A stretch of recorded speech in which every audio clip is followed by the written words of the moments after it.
Subcommittee on National Security, Illicit Finance, International Financial Institution will come to order. Without objection, the Chair is authorized to declare recess of the committee at any time. As I discussed with the witnesses, we are going to be voting here supposedly between 3:35 and 3:50.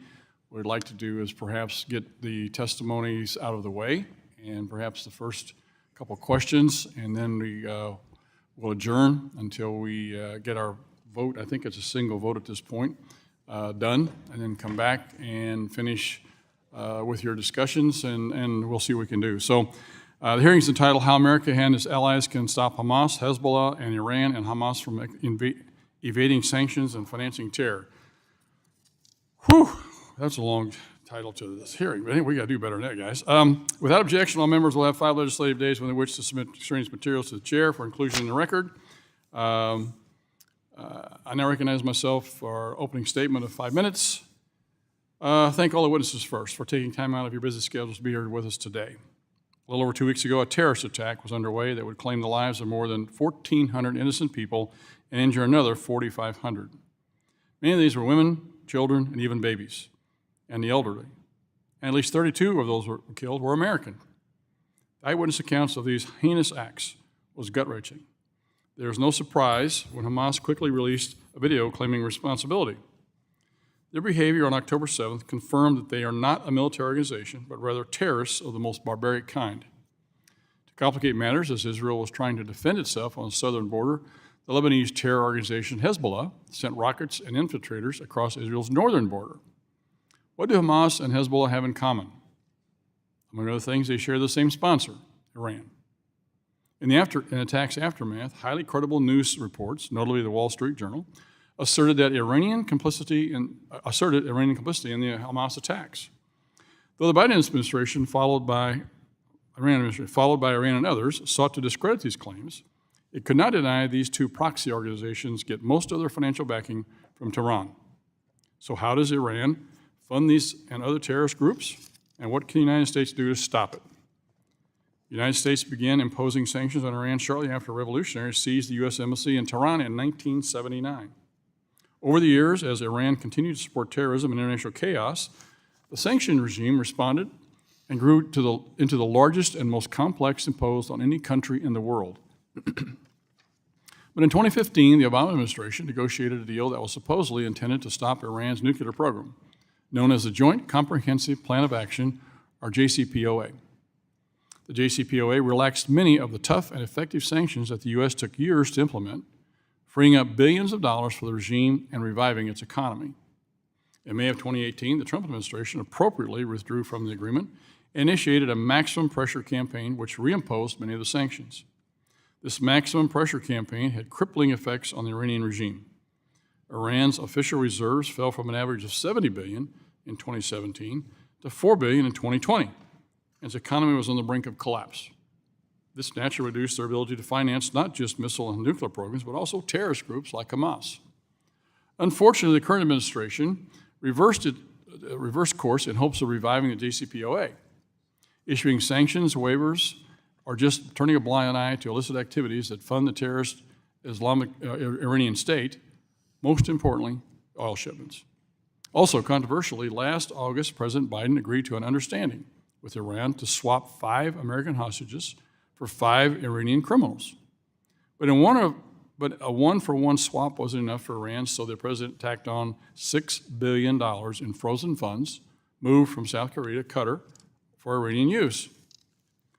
That money is supposed to be used for humanitarian goods, but because money is fungible, Iran will, as in the past, probably use these funds to import food or medicine it would otherwise have to buy with scarce hard currency and use the hard currency they save to fund terrorism. To address this terrible error in judgment, last week I introduced the Iran Sanctions Accountability Act.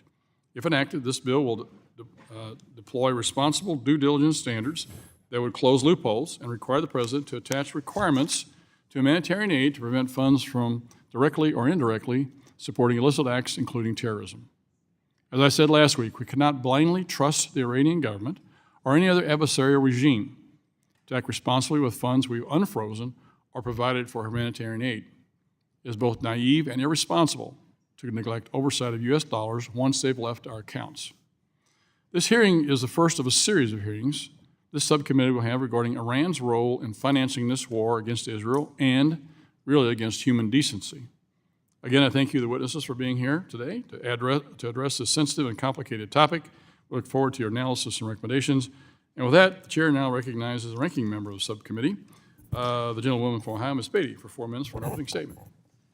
Good afternoon, and thank you, Mr. Chairman, for holding this hearing, and thank you to our witnesses for not only appearing here today, but indulging us as we may have to recess. On October the 2nd, Hamas carried out a devastating surprise attack that we all witnessed on Israel, inciting a conflict that has led to the tragic loss of thousands of Israeli and Palestinian lives, children, and families. Let me be clear. We unequivocally condemn those vicious terrorist attacks against innocent civilians and support Israel's right to protect and defend herself in the face of these atrocities. This horrific attack, which undoubtedly took years to finance and plan, underscores the importance of identifying and disrupting funding streams for terrorist organizations such as Hamas, Palestine Islamic Jihad, and Hezbollah. It is quite literally a matter of life and death. While the largest source of Hamas financing is direct state sponsorship from Iran and other countries, the terrorist groups also generates vast sums of revenues from its global portfolio of investments, taxation at border crossings, extortion and racketeering, as well as crowdfunding and charitable donations. For decades, the Treasury's Office of Terrorism and Financial Intelligence, FTI, which includes the Office of Foreign Assets Controls, has long endeavored to disrupt Hamas's financing operations, and in the wake of the recent attacks, has taken immediate steps to further target key Hamas operatives and financial facilitators. Treasury has utilized several national security tools, such as including primary and secondary sanctions, strengthening AML and CFT frameworks in vulnerable jurisdictions, and partnering with regional allies in the private sector for information sharing and coalition building. At the same time, Treasury is also working hard to bolster the United States AML and CFT regime to prevent bad actors from using the financial systems to launder money and engage in other illicit activities. The Biden administration has employed a multilateral approach to U.S. national security, overseeing the most significant set of comprehensive sanctions against Iran, while committee Democrats have led the way to eliminate vulnerabilities in our financial system with the Anti-Money Laundering Act and the Corporate Transparency Act. Well, some of my colleagues on the other side seek to blame the Biden administration for the horrific attack on Israel. The fact remains that for the first 2.5 weeks of this conflict, the House of Representatives was speakerless due to the pointless civil war that Republicans were going through, rendering Congress unable to respond to this crisis. Now, my colleagues have managed to appoint a speaker that we just did on the House floor, and I look forward to getting back to the business of the American people to protect our national security and to provide much-needed aid to our allies. We will also hear today, many will want to talk about the $6 billion. They will want to talk about that those dollars were used to fund Iran. I can tell you, because I met with our Deputy Treasurer, it is not true. Those dollars have not been requested or asked for. Mr. Chairman, I yield back. The gentlelady yields back. The chairman and the ranking member have a minute reserved, but they're neither here, so we'll proceed. Today we welcome the testimony of our guests here today. We start with Mr. Jason Brodsky. Mr. Brodsky is the Policy Director of United Against Nuclear Iran. Mr. Richard Goldberg. Mr. Goldberg is a Senior Advisor at the Foundation for Defense of Democracies. Mr. Gabriel Noronha. Mr. Noronha is a Fellow at the Gemunder Center for Defense and Strategy at the Jewish Institute for National Security of America. That's about like the name of our committee hearing today. Mr. Zarazinski, Adam Zarazinski is our next witness. Mr. Zarazinski is Chief Executive Officer of Inca Digital, and Mr. Matthew Levitt. Dr. Levitt is the Director of the Reinhardt Program on Counterterrorism and Intelligence and former Wexler Senior Fellow. We thank each of you for taking time to be here today. Each of you recognized for 5 minutes to give your oral testimony, presentation of testimony without objection. Each of your written statements will be made part of the record. Just a little housekeeping here right quick. Your microphones will pick up your voice if you put it very close to you. Those are little boxes that you can pull toward you. I would ask that you pull that box toward you so when you have the microphone straight in front of you, you can speak into it. The acoustics in here are very bad, and so we can all hear. We have our stenographers over here, if they can't hear what you're speaking, they have some problems, and we get a lot of garbled stuff when they get done. So we make sure that they hear exactly what you say. So please pull that toward you. And with that, Mr. Brodsky, you are recognized for 5 minutes for your remarks. Chairman Luetkemeyer, Ranking Member Beatty, and members of the subcommittee, thank you for the opportunity to testify today. As we sit here, our ally Israel is reeling from the deadliest attack against the Jewish community since the Holocaust. Babies beheaded, elderly women burned alive, and Holocaust survivors taken hostage are only a small sampling of the atrocities that Hamas terrorists, armed and funded by the Islamic Republic of Iran, have inflicted on Israel. The ties between Hamas and Tehran and its proxies like Hezbollah in Lebanon have deepened over decades. They have involved intelligence cooperation, arms proliferation, funding, and training. Hamas and Iran have also established a deep structural coordination apparatus. The head of the IRGC's Quds Force's Palestinian office in Lebanon, Mohammed Saeed Azadi, presides over this enterprise. At the very least, in my assessment, Iran's regime had foreknowledge of the October 7th operation, given its sophistication and the length of time it took to prepare the attack. Some Hamas leaders suggested it may have taken as long as 2 years to plan the assault. This is not to mention the increase in the Islamic Republic's funding of Hamas over the last year. An Israeli security source told Reuters recently that Iran raised its funding for Hamas's military wing over the last year from $100 million to around $350 million per year. An attack of this scale and sophistication may explain why.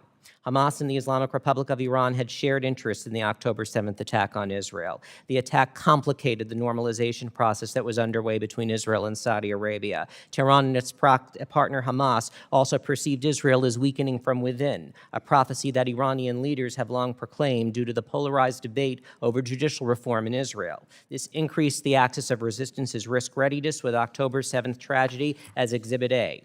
What to do? First, the United States must fully enforce U.S. sanctions on Iran. United Against Nuclear Iran estimates that Iran has generated approximately $80 billion in revenue from oil sales since the Biden administration took office in 2021, and despite U.S. sanctions remaining on the books. Many of these purchases have come from China. Ioani has deep expertise in this area. Our tanker tracking resulted in the U.S. Department of Justice's first ever criminal resolution involving a company that violated sanctions by facilitating the illicit sale and transport of Iranian oil aboard the Suez Rajan in September 2023. This laxness is a policy choice by the U.S. government. The last such sanctions enforcement announcement by the U.S. Treasury Department was in March 2023. Such an influx in Iranian funding to Tehran may explain the publicly reported increases in Iranian funding to Hamas over the last year. Second, Ioani has compiled a list of foreign vessels it suspects of involvement in the illicit transfer of Iranian crude oil and/or petroleum products. Ioani's list has grown to 353 vessels. This suspected ghost armada, which is distinct from but complements Iran's own Nitsi fleet, has skirted U.S. sanctions, exploited regulatory loopholes to ship millions of barrels of Iranian oil. It is time for the U.S. government to fully sanction these vessels, their owners, and their operators. Third, the U.S. government should expand and maintain the current U.S. counterterrorism sanctions architecture on key Iranian entities and individuals. Sanctions on Iran's central bank and National Iranian Oil Company under Executive Order 13224 should be maintained irrespective of any diplomacy with the Islamic Republic on the nuclear file. The Biden administration should also lead an international campaign to recruit as many countries around the world as possible to sanction the IRGC as a terrorist organization, just as the United States did in 2019. Fourth, the United States needs to fundamentally reassess its relations with Qatar following the October 7th attack on Israel. In 2022, the U.S. designated Qatar as a major non-NATO ally. Qatar has subsidized Hamas's rule in Gaza. The U.S. Treasury Department also recently sanctioned a Hamas operative based in Qatar who has transferred tens of millions of dollars to Hamas, including to its military wing. He also has connections to the Islamic Republic of Iran. That's not to mention Qatar harboring in five-star accommodations the Hamas leader Ismail Haniyeh, his predecessor Khalid Mashal, the highest religious authority of Hamas who has blessed terror attacks, and others. In recent years, Qatar has also hosted the commander of the IRGC's Navy, a U.S. specially designated global terrorist, at a defense expo, as well as Mohsen Rezai, who was wanted by Argentina for his role in the bombing in 1994 of the Jewish Community Center in Buenos Aires. Fifth, sanctions alone will not counter the Islamic Republic effectively. They need to be paired with a credible military threat. Iran's regime knows the United States has the ability to cripple its military, but it doubts Washington has the will to do so. This is what's shaping the IRGC's current calculus and drive for escalation against Israel. This is why Ioanni is supportive of Congress and the Biden administration crafting an AUMF against the Islamic Republic and its proxies and partners. Thank you, and I look forward to your questions. Thank you, Mr. Brodsky. Mr. Goldberg, you're recognized for 5 minutes. Thank you, Mr. Chairman, Madam Ranking Member as well. It's an honor to be here, and I wish it was under better circumstances. As I reflect on what we've all been through in watching what has happened in Israel and this incredible massacre that we watched, this horrific event, as Jason just said, the largest massacre of Jews since the Holocaust, we think about all the assumptions that we've carried with us. And Madam Ranking Member, let me just say, I'm not here for a blame game. I have written extensively on these issues. I've criticized the administration. I believe strongly in certain policies. But what I believe today is it's a moment to reset assumptions. Those are not my words. It's a Democratic member of Congress who sat on a panel with me last week at FDD. And he said, it's time to reset our assumptions. I think that's very true. And this is a moment to restore bipartisanship on issues that used to be completely bipartisan and can be again. This is a moment. If this is not going to be the moment, I don't know what will be. What are those assumptions? That Hamas, if left with the opportunity, will moderate, will suddenly become a governing force in Gaza? That if we empower other states to sponsor them, to enable them, to host them in their countries, they will become a moderating force? That's behind us. That assumption is gone. Anybody who believed and subscribed to that for years with good intentions, that's over. The Qataris and the Turks need to be held accountable. We can't sit here today and empower countries to host Hamas leaders, to give them money, to give them ideological support, to use their media, their state media, to amplify their propaganda and disinformation. It has to stop. We have to put these countries to a choice, and we have the economic tools to do just that. When we have assumptions as far as whether Hamas continues to operate in the United States to raise money here, we remember 20-some years ago the cases against Holy Land Foundation, the Islamic Association for Palestine. We think these are things of the past, that if we see Students for Justice in Palestine, American Muslims for Palestine, these organizations active throughout the country right now, we see these pro-Hamas demonstrations, and we think there's nothing behind that. We've done a lot of research for several years at FDD on these organizations. We have a lot of new information as well, things that the Justice Department, the Treasury Department, and Congress needs to take a look at. Where is the money coming from? Who are the connections? Where are people traveling to? We've had assumptions about Hezbollah, that we can just ignore Hezbollah in our own backyard in Latin America, in the Western Hemisphere. We have our Border Patrol telling us Iranians are showing up at the border. Hezbollah is active in the tri-border area, making money on a whole range of illicit activities, including cigarette trafficking. What are we doing about it? We have laws. This Congress has passed 2 laws to crack down on Hezbollah. We need enforcement of those sanctions, alongside any new sanctions we're going to put on Hamas. We've had assumptions coming out from some in Washington that if we open up cash availability to the Islamic Republic of Iran, the chief sponsor, the chief terror sponsor of Hamas, complicit in this massacre, that somehow Iran will moderate, that it's okay to open the valve for money to flow to the Islamic Revolutionary Guard Corps that trains, equips, supplies, funds Hamas and other terrorist organizations to carry out this massacre, because at least they'll slow down that expansion of the nuclear program. We'll buy some time before they go to 90% weapons-grade uranium production, all while encouraging this regime, emboldening this regime, and giving it the resources to pour more money into terrorism. No blame games here. Action, action, bipartisan action. Lock down the money. Lock down the $6 billion. Don't forget about the $10 billion that was made available over the summer, transferred out of Iraq to Oman. We have no information on that money today. What has happened to that money? We talk about the $6 billion because the hostage deal was exciting in the news. Talk to me about the $10 billion and more money, because every single month Iraq continues to make electricity payments to Iran into those accounts. Lock it down. You can do that if the administration won't. Turn the screws on oil sanctions enforcement. I wrote those laws as a staffer. They're not permissive unless you issue a national security waiver. They're mandatory. It says shall, not may in the law. You need to turn the screws as Congress on a bipartisan basis and say, crack down on the oil shipments from Tehran to China. And finally, let me say, we have to reevaluate the way we deliver aid into Gaza. We believe that if we just wrote checks to UNRWA for years, the United Nations, that doesn't recognize Hamas as a terrorist organization, that money would make it to the people, not to Hamas. We know that's not true. Mr. Chairman, I look forward to your questions. Thank you, Mr. Goldberg. Appreciate your passion and your information today. That was good. Mr. Noronha. Chairman Recognize you for 5 Luetkemeyer, minutes. Ranking Member Beatty, distinguished members of the committee, thank you for inviting me to testify. Over the past decade, the Islamic Republic of Iran has spent more than $20 billion to support foreign terror groups in the Middle East. It has spent tens of billions more of its own funds for its own terror operations. And when they chant death to Israel, they chant death to America. We know from the last 2 weeks they are deadly serious there. And given the opportunity, they would not distinguish between Democrat and Republican when they attack us. Hamas's heinous terror attack on Israel was only possible because of increased funding from the Iranian regime. Historically, Iran has provided $100 million to Hamas.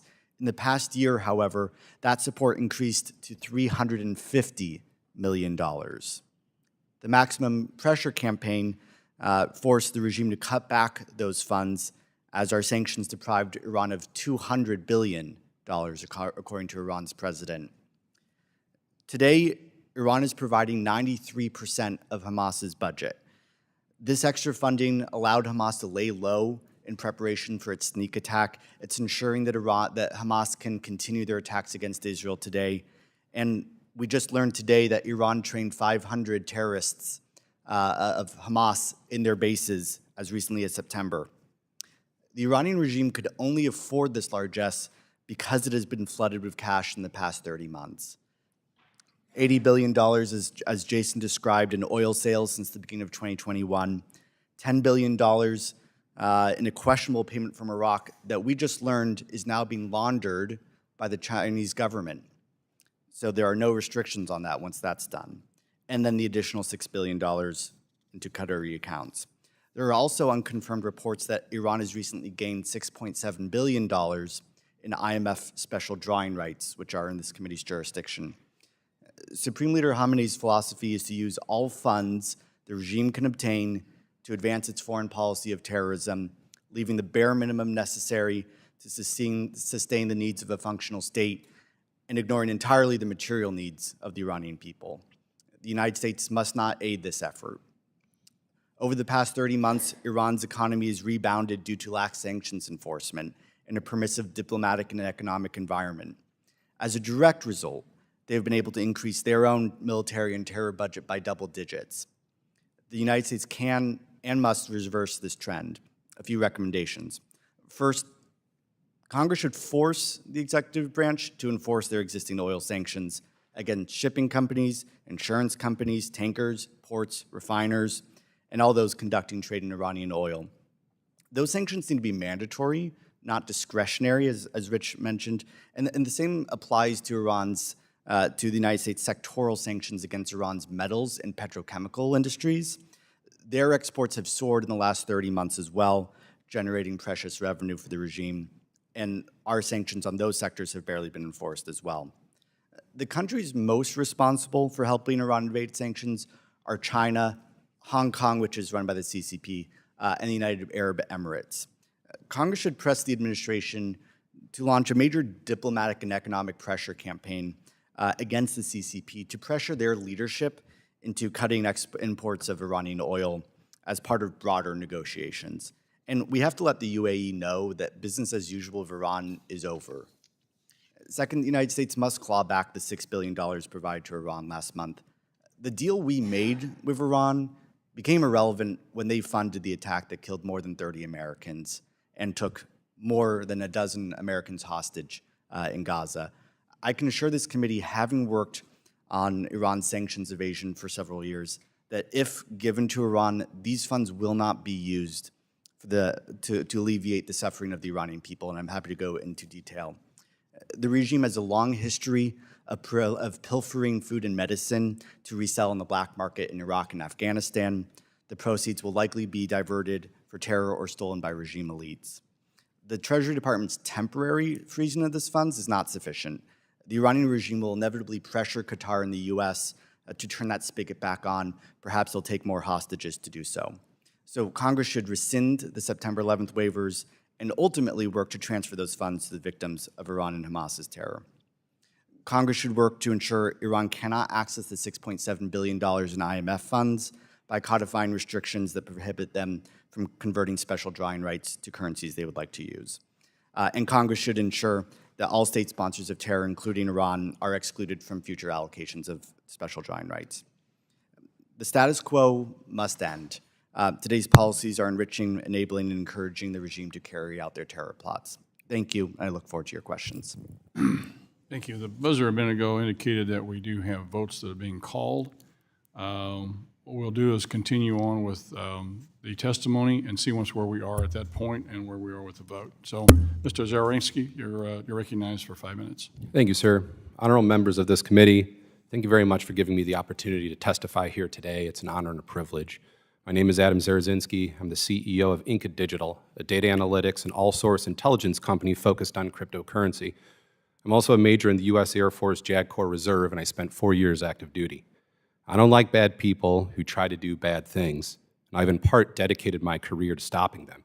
By utilizing the advantages of blockchains and the crypto ecosystem when combined with other open source intelligence, Inca Digital helps financial institutions and government agencies identify and root out those who wish to do harm, both to consumers and to the United States and its allies. The overall discussion on crypto and how it's used in illicit finance is oftentimes chaotic, misconstrued, and taken out of context. As a result, we have multiple competing narratives, often at opposite sides of the spectrum. On one end of the spectrum, many paint broad brushstrokes and argue that all crypto is related to crime and illicit finance, and that therefore we should do away with crypto outright or restrict its use in the United States here as much as possible. On the other end of that spectrum, I'm sure you are often told by lobbyists from large and well-financed crypto companies that all crypto transactions are trackable and that there isn't anything to worry about, and that every new case of theft, fraud, money laundering, or illicit activity is an aberration to be ignored. Hamas, Hezbollah, and Iran do receive donations via cryptocurrency and do use crypto to move money. I've provided some examples in my written testimony that show this. But they also use local money changers, wallahs, shell companies at banks, trade-based money laundering, and other methods. And therefore, I want to put into context their use of crypto. I'm sure you all saw the Wall Street Journal article that came out about Hamas utilizing crypto to raise funds, and I suspect that may be the impetus for me being here today. In that article, 2 forensics companies estimated that a portion of $135 million had been received by Hamas and the Palestinian Islamic Jihad through crypto since 2020. After that article, there were a series of debates, new statements, and new findings from different forensics companies. For argument's sake, if we use the $135 million as the top-line estimate, it amounts to about $45 million per year out of approximately $700 million per year Hamas uses. It's about 6%. And that's the biggest number that the industry has. The same is true of Hezbollah. The industry's top-line highest estimate for their use of crypto is about $4 million per year, with close to $1 billion sent to the organization directly from Iran, from drug trafficking in South America, and other criminal activity. My goal of providing the above context is not to minimize the role crypto plays in financing these organizations, but we must do so within a different framework. That is, that the use and abuse of crypto is no different than the use and abuse of other methods of transferring value. Organizations like these are like planets with a gravitational pull for illicit funds, and they will try to drag money in through whatever vector they can. The key is interdicting the bad guys across all vectors and integrating new data analytics to create intelligence as operational realities on the ground change.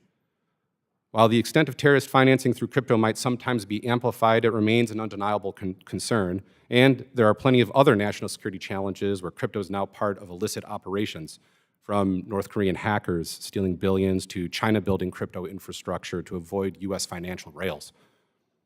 Even with these challenges, though, the United States government does not have the capacity to hammer crypto out of existence. No amount of sanctions, no amount of stringent policies against crypto here at home will stop Iranian or Russian crypto OTC providers from laundering money. The problem is not primarily onshore in the United States. The problem is offshore, crypto financial service providers that refuse to play ball with US law enforcement because they don't have to. We, of course, can't ignore the problem and expect it to go away either.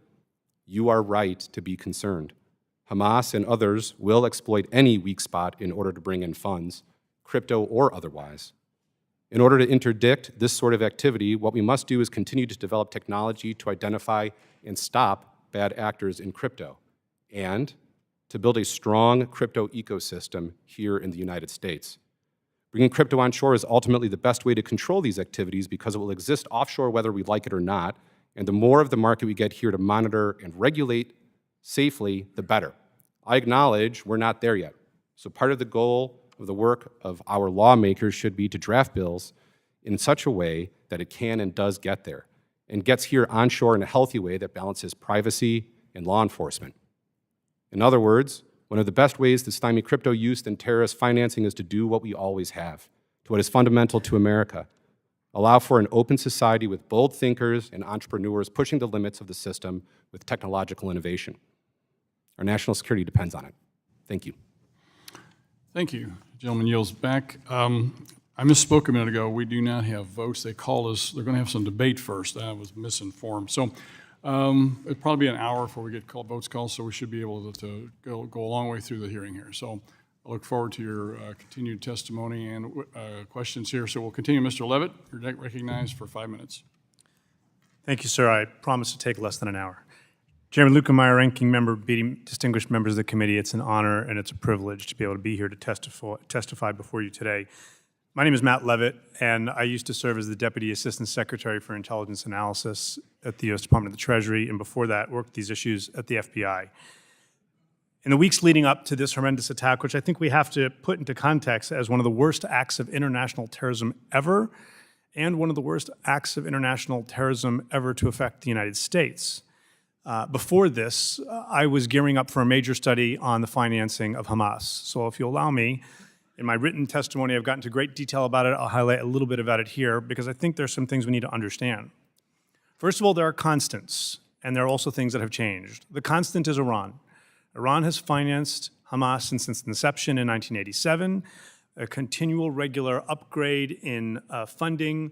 Even when Hamas and Iran broke a little bit over Hamas's refusal to back the Assad regime, Iranian funding for the military wing in particular continued apace. And without that funding, over time, Hamas could not be the capable organization it is today. And when we look at this, we need to not only look at the financing, but we need to look at the resourcing. I'm interested not only in the money they get, but in the weapons they get and in the training they get. And we need to take a greater look at that. But there are also things that have changed over time. In 2007, Hamas took over the Gaza Strip by force of arms, turning its weapons on fellow Palestinians. The Israelis had already withdrawn. And at that point, it governed territory. And as we saw with the Islamic State, when a terrorist group governs territory, it can extort, it can tax, it can run customs, it can run racketeering, and Hamas has done all of that.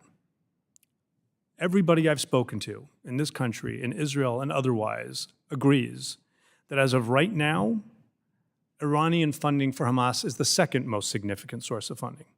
The most significant source of funding for Hamas right now is its ability to fund in place.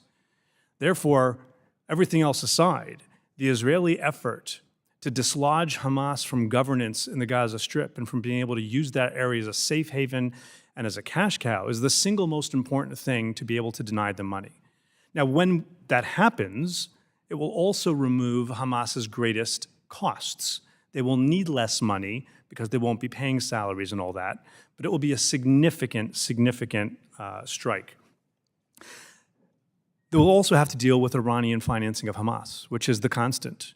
And here I think we need to focus not only on the amounts of money, which have been constant, by the way, even constant under maximum pressure. I have yet to see any evidence that maximum pressure, and maybe it would have if it went longer, but in the amount of time that maximum pressure was, that it forced Iran to cut back its support for these militant groups. According to Trump administration officials themselves, it increased. That just shows how nefarious Iran is. What we need to also do is not just stop them from having the money to be able to do this, but look at how they transfer the funds. And in my written report, I get into that in some detail. There are certain things that were a big deal once upon a time, and now they're back again. And in particular here, I mean abuse of charity.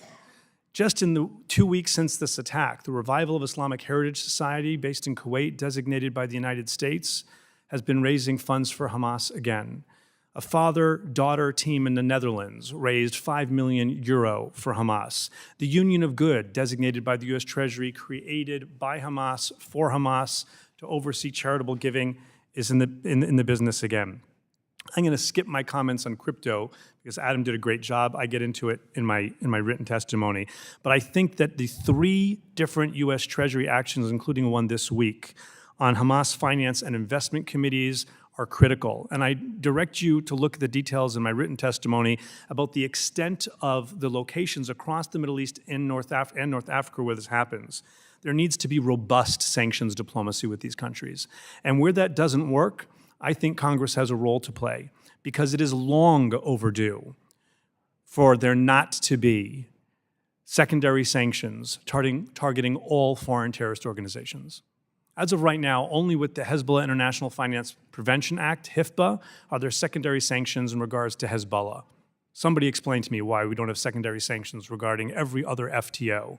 And if we went to Turkey, for example, and said, hey, the company that Treasury designated last time, that this week they show is still working, raising funds for Hamas. If you don't want to do something about it, just no secondary sanctions. That will have an effect. I appreciate the opportunity to testify before you today and look forward to your questions. There's a lot more we have to do on Hamas. Thank you.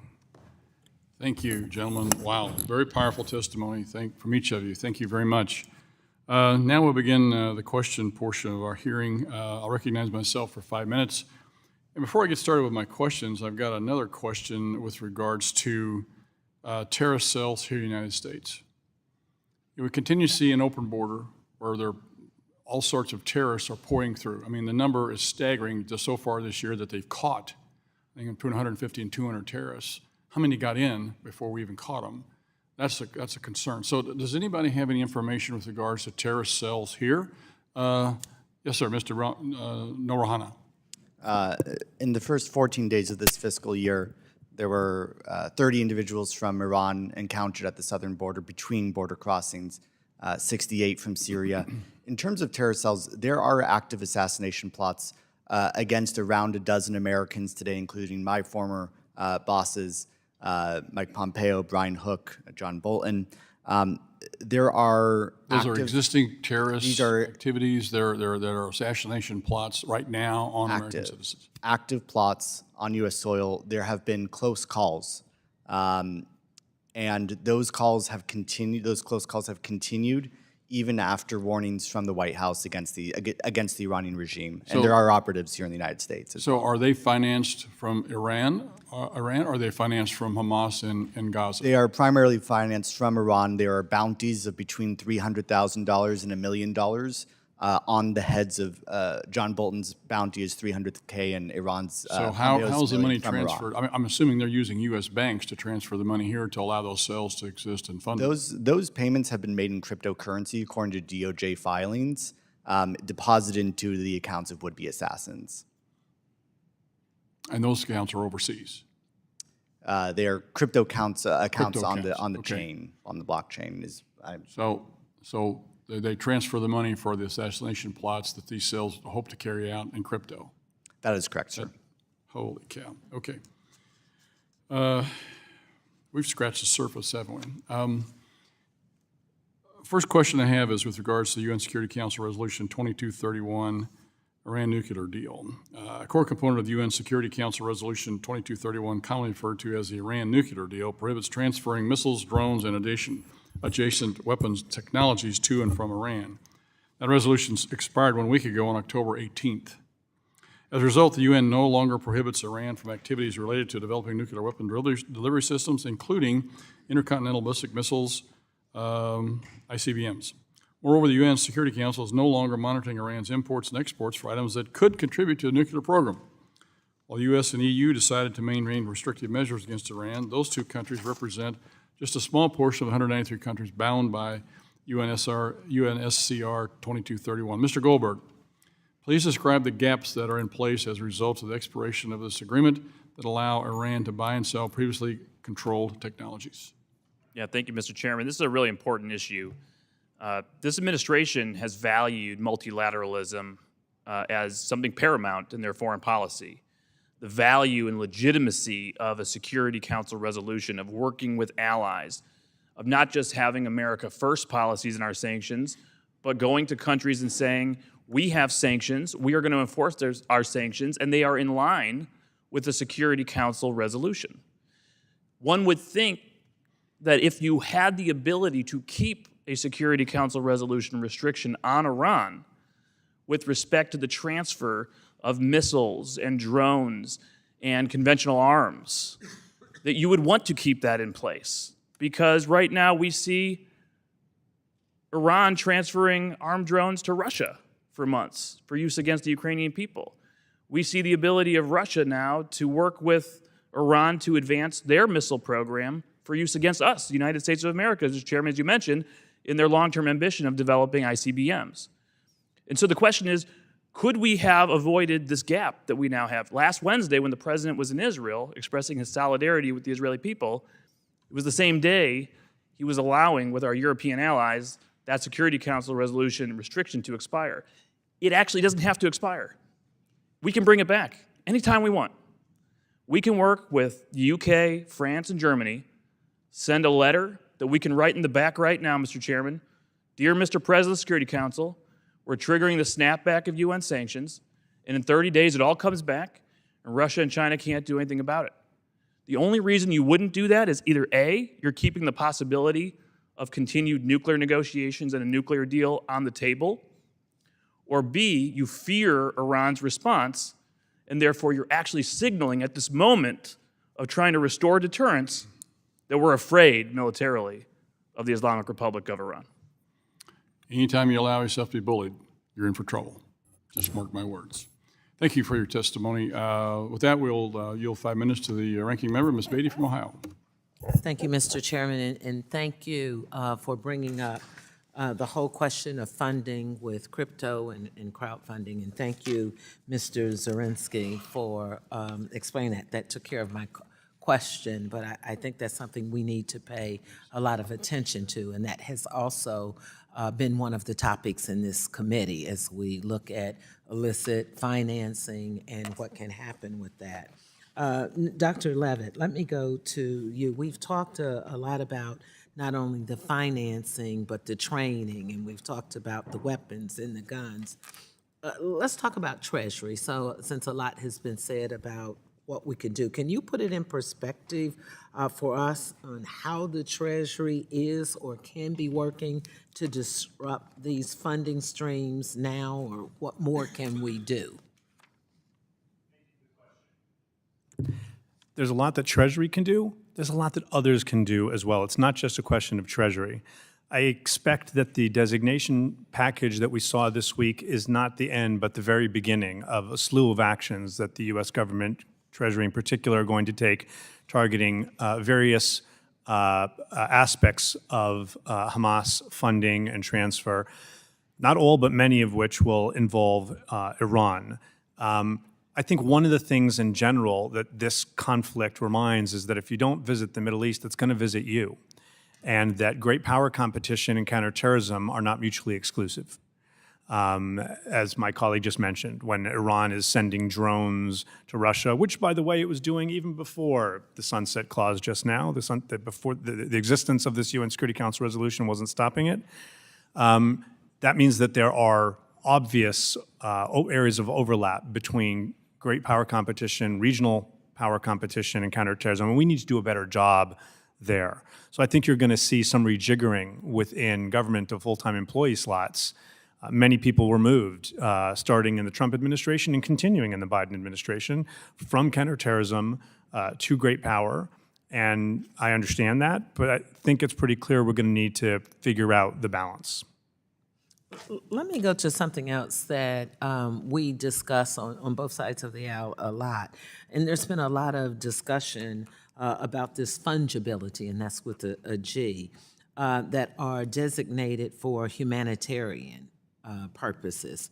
The theory is that there's no way to reliably prevent the use of funds designated for food or medicine to be diverted towards the finance of terrorism. Any thoughts you may have on that?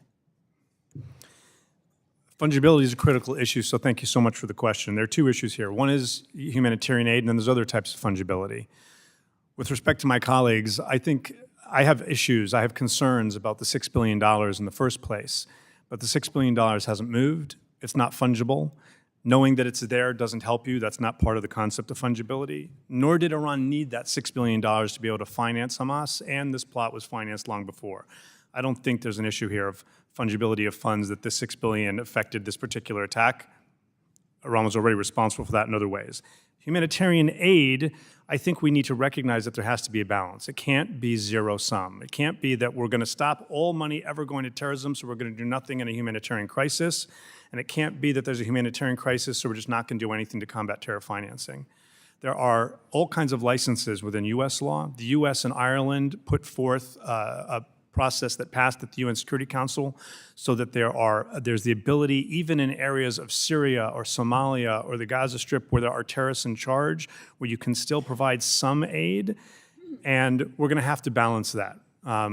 You don't provide all aid, you do it carefully. We can't be comfortable that there's any way to ensure that it won't benefit Hamas at all, but we have to do something because otherwise people are also going to die. Okay, thank you. Mr. Chairman, I only have about 40 seconds left, so I'm going to forego my last question, but I do want to say to all of the witnesses how much we appreciate your being here. I know this is not only emotional for many, it's personal, it's horrific. 3 weeks ago, I was at the Iron Dome, I was in Israel, and while it's emotional for me, I'm just thinking, what if it would have been 3 weeks later? So again, thank you for all of your comments, your work. We are taking it very seriously, and part of this committee is for us to figure out bipartisan pathways, because we're talking about human lives. It's more than a president, and you're very right. It is up to us to listen and bring forward something. Thank you, Mr. Chairman. Well said, Ranking Member Beatty, and appreciate your service both in country and here. The gentleman from Texas, Mr. Williams, is now recognized for 5 minutes. Thank you, Mr. Chairman, and thank you for the witnesses for being here today. Mr. Goldberg, in your testimony, you mentioned several foreign actors that are supporting Hamas and Hezbollah and other terrorist organizations. You noted that Hezbollah has been a longtime ally to the Mexican drug cartels, which further highlights our country's need to secure the southern border, and I happen to be from Texas. There are serious issues that impact our national security, and it is clear that America's enemies are forming alliances to further their common goal of waging war against the West. So, Mr. Goldberg, we have seen disturbing evidence that organizations like Hamas and Hezbollah are taking advantage of our wide-open southern border to infiltrate terrorists in the United States. We all know that's happening. So could you speak about that and how specifically we can use this committee's tools to track and stop these bad actors? No, thank you, Congressman. That's an excellent question to raise. As my colleague, Mr. Noronha, was just discussing the recent statistics in just this fiscal year from the border of the foreign nationals who are showing up, and as the chairman before he departed had referenced the known unknowns and who's in that population as well. A country that does not control its border does not have national security under control. I think we should all be able to agree on that. Now, maybe we may have differences on immigration policy and all that, and I don't want to go in there, but I will say that having control of our border and ensuring that the known foreign terrorist organizations and their sponsors who are active south of our border with known partnerships and connections to the Mexican cartels to move things into the United States, including people, needs to be dealt with in a very serious and sober way. There has to be a bipartisan way forward to look at the networks that Iran has set up, that Hezbollah has set up in South America, understand what that threat means to the United States, and how we are going to interdict it. I personally think it's impossible to get full control of this if you don't have full control of the border. But there are other tools, economic tools, diplomatic tools that are going to need to be exercised with countries in South America, in the Western Hemisphere, with the Mexican government as well, to get very serious about this. Increase our intelligence collection, increase our financial sanctions picture, really put pressure on some of these governments to crack down, make arrests, interdict. I think this is going to be critical. I know Mr. Levitt has also spent a lot of time looking at this. My colleague at FDD, Emmanuel Ottolenghi. I think Americans are missing a big picture. It's not over there. It's here. Yeah. It's in our backyard, sir. I think Americans get it. I think it's the Biden administration that does not. Thank you for that. Iran has been continuously evading sanctions for years by using underground financial networks and smokescreens. The Trump administration's maximum pressure campaign dramatically reduced Iran's foreign exchange earnings, but now sanctions are clearly not having the intended effect due to the lack of enforcement and lenient waivers by the Biden administration. So currently, the most significant ways this administration is enabling these bad actors to financially profit is by turning a blind eye to illicit oil sales, authorizing waivers for $10 billion in electricity sales to Iraq, and releasing $6 billion of assets to Iran. Clearly, the Biden administration's policies are allowing the Iranians to provide current sanctions, to evade current sanctions, and increase their ability to bankroll terrorist organizations. It's a bad situation. So, Mr. Noronha, how is the Iranian regime exploiting the gaps that exist within the current sanctions that have been placed against them? And which types of sanctions have proven to be the most effective against Iran over the years? Thank you, sir. Under the multilateral sanctions in 2011 to 2014, we got Iran's oil down to about 1.1 million barrels of oil per day exports. Under the unilateral U.S. sanctions, we were able to get them down closer to 300,000 barrels per day at times. Wasn't always perfect, it fluctuated. But we can do more. What they are looking for is for us to ignore shipments to China. They're looking for the tankers, the insurance companies, all the ports that service those boats. They all want to be able to do that without penalties. And so far, they've gotten away with that. With that, Iran's foreign exchange reserves have gone from $4 billion at the end of 2020 to as much as $49 billion today. That saved their economy from this crisis they were facing. They weren't able to conduct basic trade in many goods because of it. Thank you, and I have a limited amount of time. I yield my time back. Thank you. Thank you, Mr. Williams. The chair recognizes the ranking member of the committee, the gentlewoman from California, Ms. Waters, who is now recognized for 5 minutes. Thank you very much, Mr. Chairman. I'm very curious to know what was happening with Saudi Arabia and Israel, led by Netanyahu, in an effort to start some kind of peace initiative in the Middle East. Are you familiar with that? If so, would someone, whomever, have some information on that, share with us? Was that real? And were other countries involved? Was Jordan involved with that? Who all was involved in this effort that supposedly was to be about bringing about peace? If I may, and we'll then turn to my colleague. Israel and Saudi Arabia have been in talks for the last year and a half to 2 years over a normalization agreement. That deal was nearing completion. There were problems with it, but they were getting to the final end. I think Hamas and Iran understood that, and what they were trying to do was weaponize the deaths and images of the death of Gazans to make it harder politically for Saudi Arabia to make that peace deal. And that's what they're hoping that these attacks in this ongoing war will accomplish. Yeah, there's no question in my mind that while the attacks of October 7th were planned at least a couple of years ago, the precipitant event was absolutely a desire by Hamas, by Hezbollah, and by Iran to undermine Israeli-Saudi normalization. If you're Iran, then other countries getting together to share defense, to be able to stop you and your proxies from attacking them, whether it's drones at Abqaiq or rockets at the airport in Abu Dhabi or all the stuff that Iran and its proxies do against Israel, that's not in your interest. And if you're Hamas, the fact that the Saudis were going to ask something of the Netanyahu administration vis-a-vis the Palestinians wasn't good news, it's bad news. Because Hamas isn't fighting because of occupation. Hamas isn't fighting because of a lack of a two-state solution. Hamas opposes a two-state solution, and therefore it saw that it would be the Palestinian entity on the outs. The extremists would be on the outs. And so I think that the reason this happened now is all about that. I'll give you a little silver lining. I do believe that when the dust ultimately settles, and it will take some time, I do believe that if you're sitting in Riyadh or Abu Dhabi or Jerusalem, at the end of the day, you look at these events and you see that the runt of the litter of Iran's proxies, little Hamas, was able to do this and bring the entire region to the precipice, and hopefully just to the precipice of regional war. And your conclusion has to be, no, we really do have to normalize and get together. At the end of the day, the message has to be clear to all parties that the moderates need to partner together, because this is what Iran is about. This is Hamas. October 7th, this is Hamas.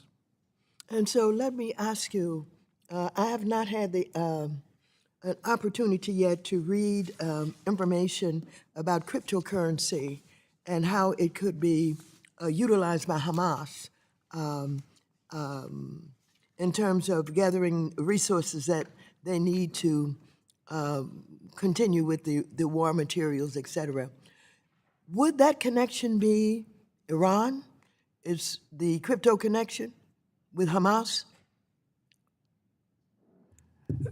Hamas doesn't need Iran for a crypto connection. The nature of crypto is that it's decentralized and they can access it themselves. But I think I'd like to defer to Adam on the nature of this, because that's his business. Thank you. Thank you, ma'am. No, I mean, I think Dr. Levitt is right. So what we see is Hamas utilizing cryptocurrency to fundraise. That does happen, and that happens external from Iran. You'll see my written testimony. They'll put up a website.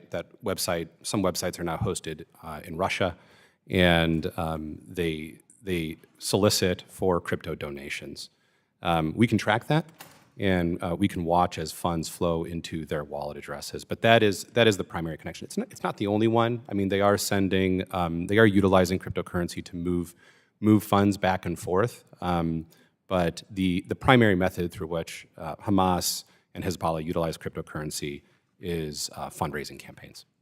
Thank you. I don't have much time left, but I was of the opinion that Lebanon was practically destroyed. But then I keep hearing about Hezbollah that is headquartered there with all these missiles. How could that be if Lebanon doesn't work very well? How could Hezbollah be doing so well there? Hezbollah is the best of both worlds. It's part of the government and also apart from the government. And it is making decisions of life and death and war and peace that without asking the government or the people about it. That's the problem of Hezbollah. It is bringing right now Lebanon to the precipice of real destruction if, God forbid, there is serious war beyond the escalation we've already seen along the Lebanese-Israeli border. Thank you very much. I yield back, and thank you for the extra time. Thank you, Madam Waters. The gentleman is recognized from Georgia, Mr. Loudermilk, for 5 minutes. Well, thank you, Mr. Chairman, and I appreciate all of our witnesses for being here today. As everyone here knows, sanctions are among the most powerful tools we have in our foreign policy toolbox. And when we use those correctly, we can undermine enemies' ability to fight us conventionally. That said, they only work if U.S. payment channels and financial institutions are prolific globally.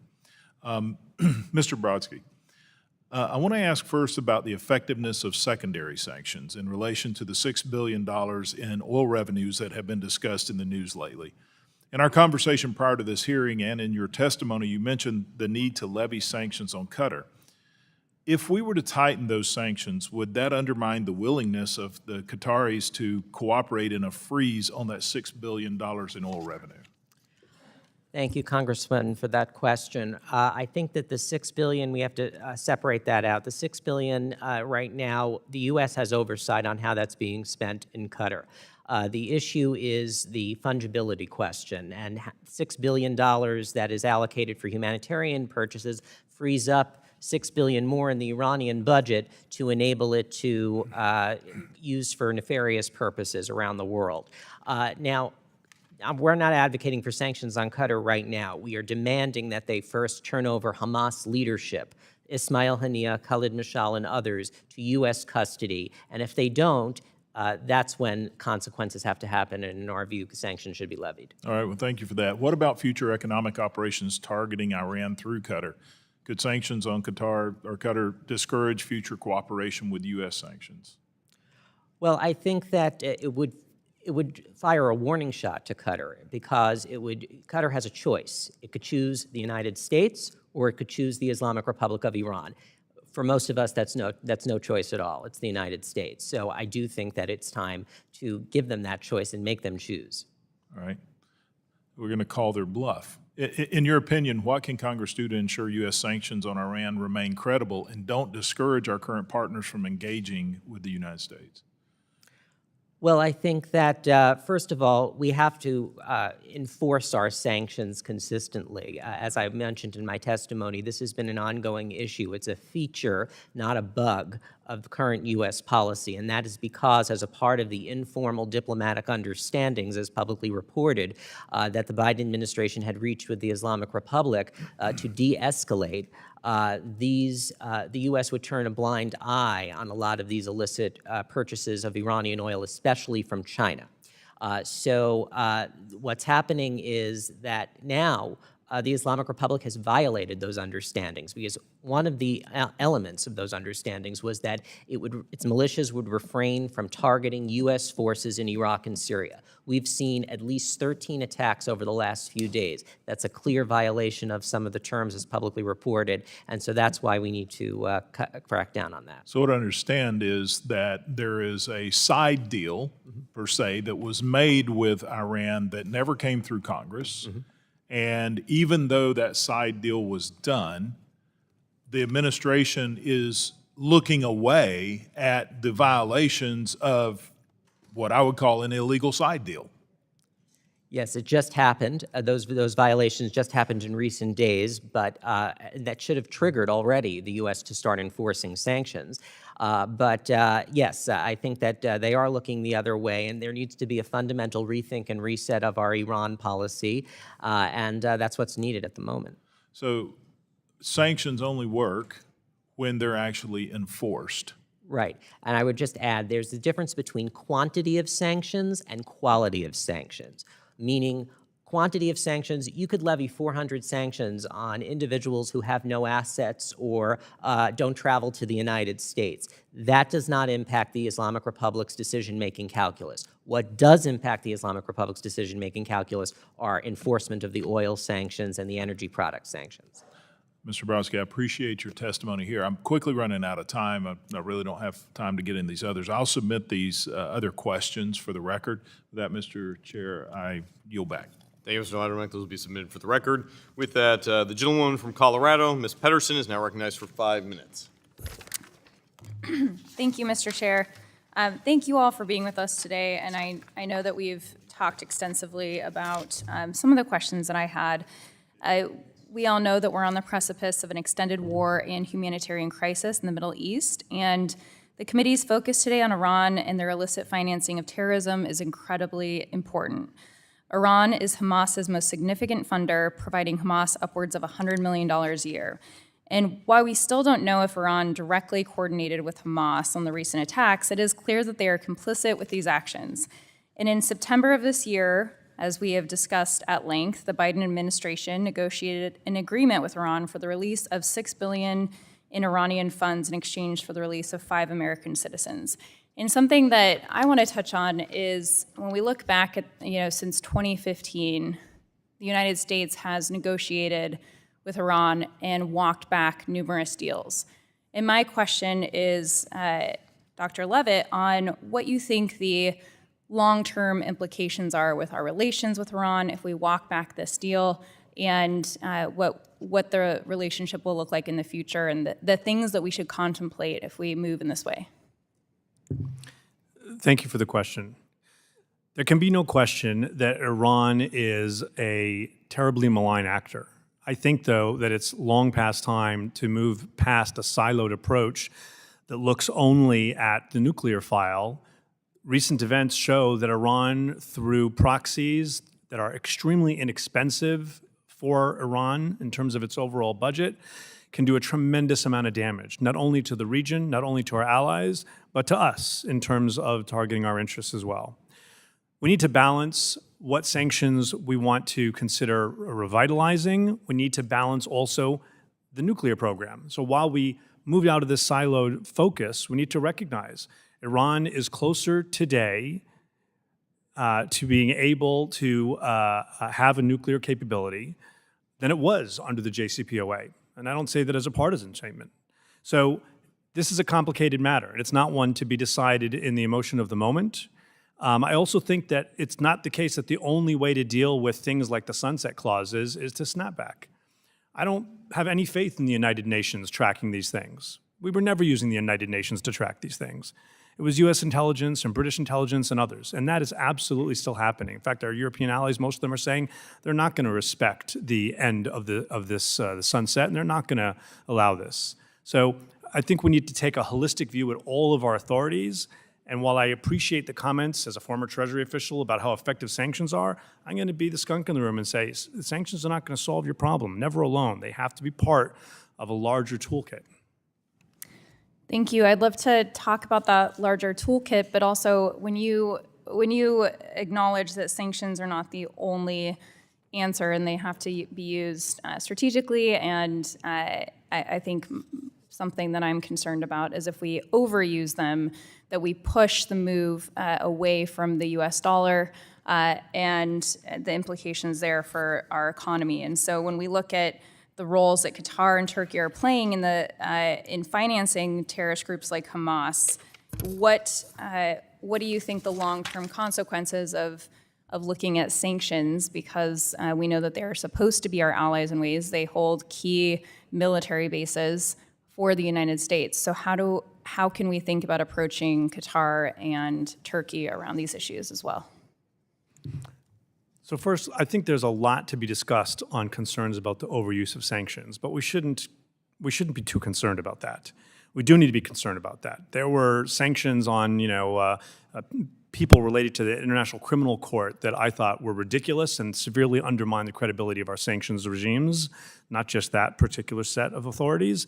But the sanctions are here to stay. If we decide that every problem is a nail and every solution is a hammer, if every problem has a sanctions answer, not only is we're not going to be effective, we could undermine the ability of sanctions. But I don't accept the argument that if we consider sanctioning Hamas or Iran, we're automatically moving towards the devaluation of the dollar. Qatar is an extremely complicated situation. The fact that Hamas leaders, leave aside the luxury they live in, live there, while Hamas carried out this attack that targeted so many Americans is beyond the pale. And every one of them should be indicted, period, for starters. We also need to recognize the Al-Udeid base is there. That's not something that we can easily replicate elsewhere. And so it's not going to be as easy as just saying, hey, we should just take Qatar to the wall. There's going to be some process here, especially as in the moment while they are helping to negotiate some hostage release. I don't forgive them what they've done in the past in terms of housing Hamas because of that, but in the moment, we have to let that play out. Thank you very much. Time has expired. The gentleman from Colorado yields the remainder of her time. The gentleman from Pennsylvania, Mr. Mauser, is now recognized for 5 minutes. Thank you, Chairman. Appreciate you all being here with us. Pretty interesting, pretty alarming, but not surprising. So your comments and statements, and the sort of the sad fact is that we know how to correct this, right? There's a solution here. You're nodding your heads. It's a pretty simple solution here. Iran funds terrorism, Hamas, Hezbollah, list goes on. And here we are, we have an administration that's busy doing JCPOA, trying to keep them from expanding their nuclear weapons against every other country, including Israel and the United States. You know, I've been to the Atomic Energy Agency, okay? They told us how prior that there were about 9 or 10 or 11 violations of uranium being moved and everything else taking place with Iran. They're not to be trusted. They fund terrorism. So it must be very frustrating as you're specialists in this that the solutions are pretty right in front of us, and yet we're dancing around them. We have a Biden administration that has this inexplicable affinity and affection for this regime. It's absolutely maddening.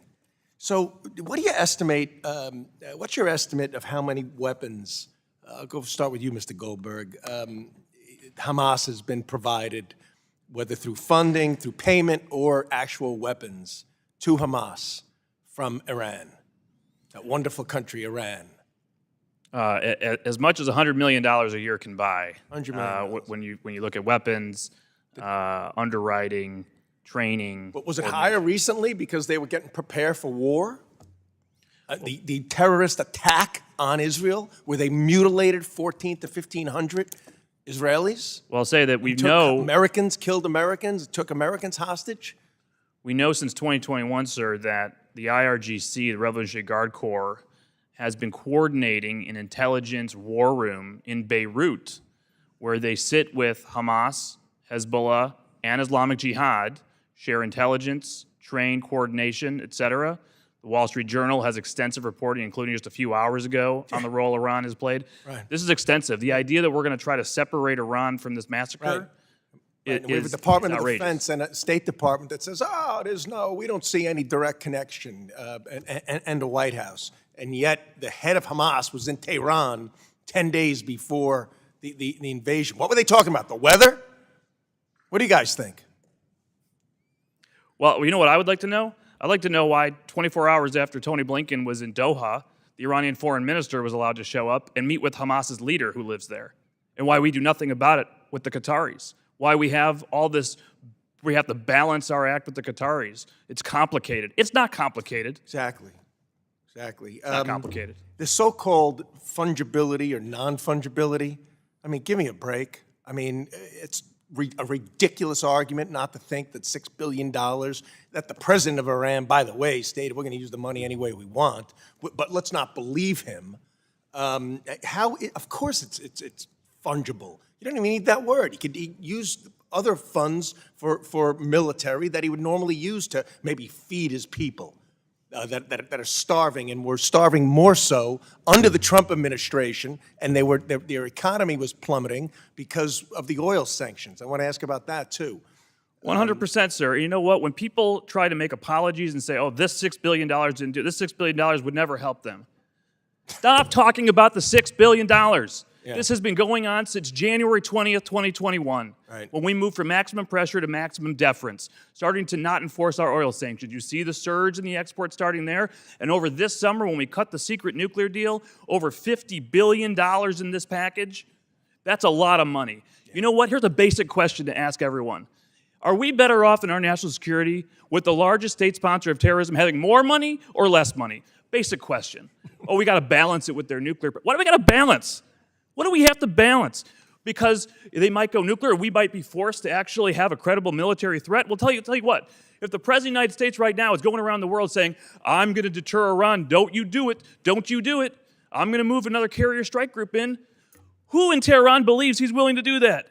He's afraid to snap back a UN sanctions resolution, for God's sakes. Saudi Arabia, Israel, all the countries are not in favor of our ridiculous appeasement policy with Iran.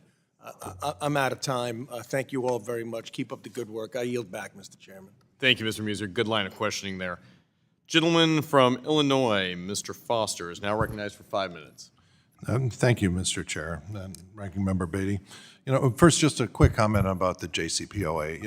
I'm a physicist. I spent I don't know how many hours getting classified briefings on the breakout time for Iran under that deal, and it is my opinion as a physicist who understands this technology that it was an incredible blunder by the previous administration to tear up the JCPOA, which resulted in a lack of inspectors with and equipment looking at the real-time performance of the Iranian nuclear facilities. And it's going to go down in history of one of the biggest counterproductive blunders ever. But now my question, Mr. Levin, can you talk a little bit more about the entire toolkit?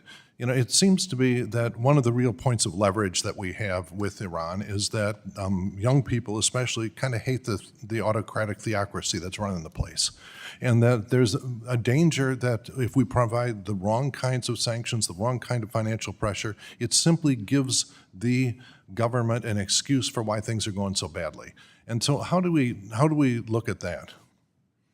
And what is, more generally, what's the entire toolkit and the pros and cons of using different parts of it? So first of all, thank you for the question. I do think that the majority of Iranians aren't buying what the theocratic regime in Iran is selling, but it is a totalitarian regime, and we see how they react violently against their own, whether it's headscarves or anything else. I don't think that sanctions can make Iranians suddenly like the regime. Even when the sanctions make life difficult, I think people understand, that especially the type of sanctions that we typically employ, that this is targeting the regime and it's trying to prevent the regime from doing the types of things it wants to do. But you're absolutely right, but it can't be all sanctions all the time. The goal can't be only to maximize sanctions and then the only metrics be how much sanction has there been and how much has the economy shrunk. The goal is not shrinking the economy. The goal is affecting the nuclear program. The goal is affecting their ability to finance militants. And so those are the metrics we have to look at. How effective is the economic pain in changing those policies? We need to have a credible military threat. I do believe that when we put 2 aircraft carriers in the region and we say to Hezbollah in particular, don't, I think they hear that. But I understand here and even partially agree with the argument that over past several administrations, things have happened or not happened, and our allies maybe aren't always 100% sure of how we're going to act. There's utility in that too. I think there's a lot more diplomacy and sanctions diplomacy that can be done. I think the best type of sanction is the one you actually, at the end of the day, don't have to implement. But I think there are other things we can do. The number of children of senior Iranians, the worst of the worst, who travel the world, go to school in this country, go shopping in Paris, is really astounding. And I think that State Department visa sanction authorities could be employed and should be employed. Global Magnitsky authorities should be employed, because if I'm a senior Iranian involved in bad behavior and my wife and children are complaining to me that they can't go shopping in Paris or go to school in America, that's likely to affect me more than, as you heard earlier, a sanction against somebody who doesn't come to this country or have assets in this country. Yeah, thank you. And we've also, some of our witnesses seem to think it's simple with Qatar and we should just, go ahead and threaten them with sanctions. If I recall properly, I think Qatar's very involved in the hostage negotiations, trying to broker a release.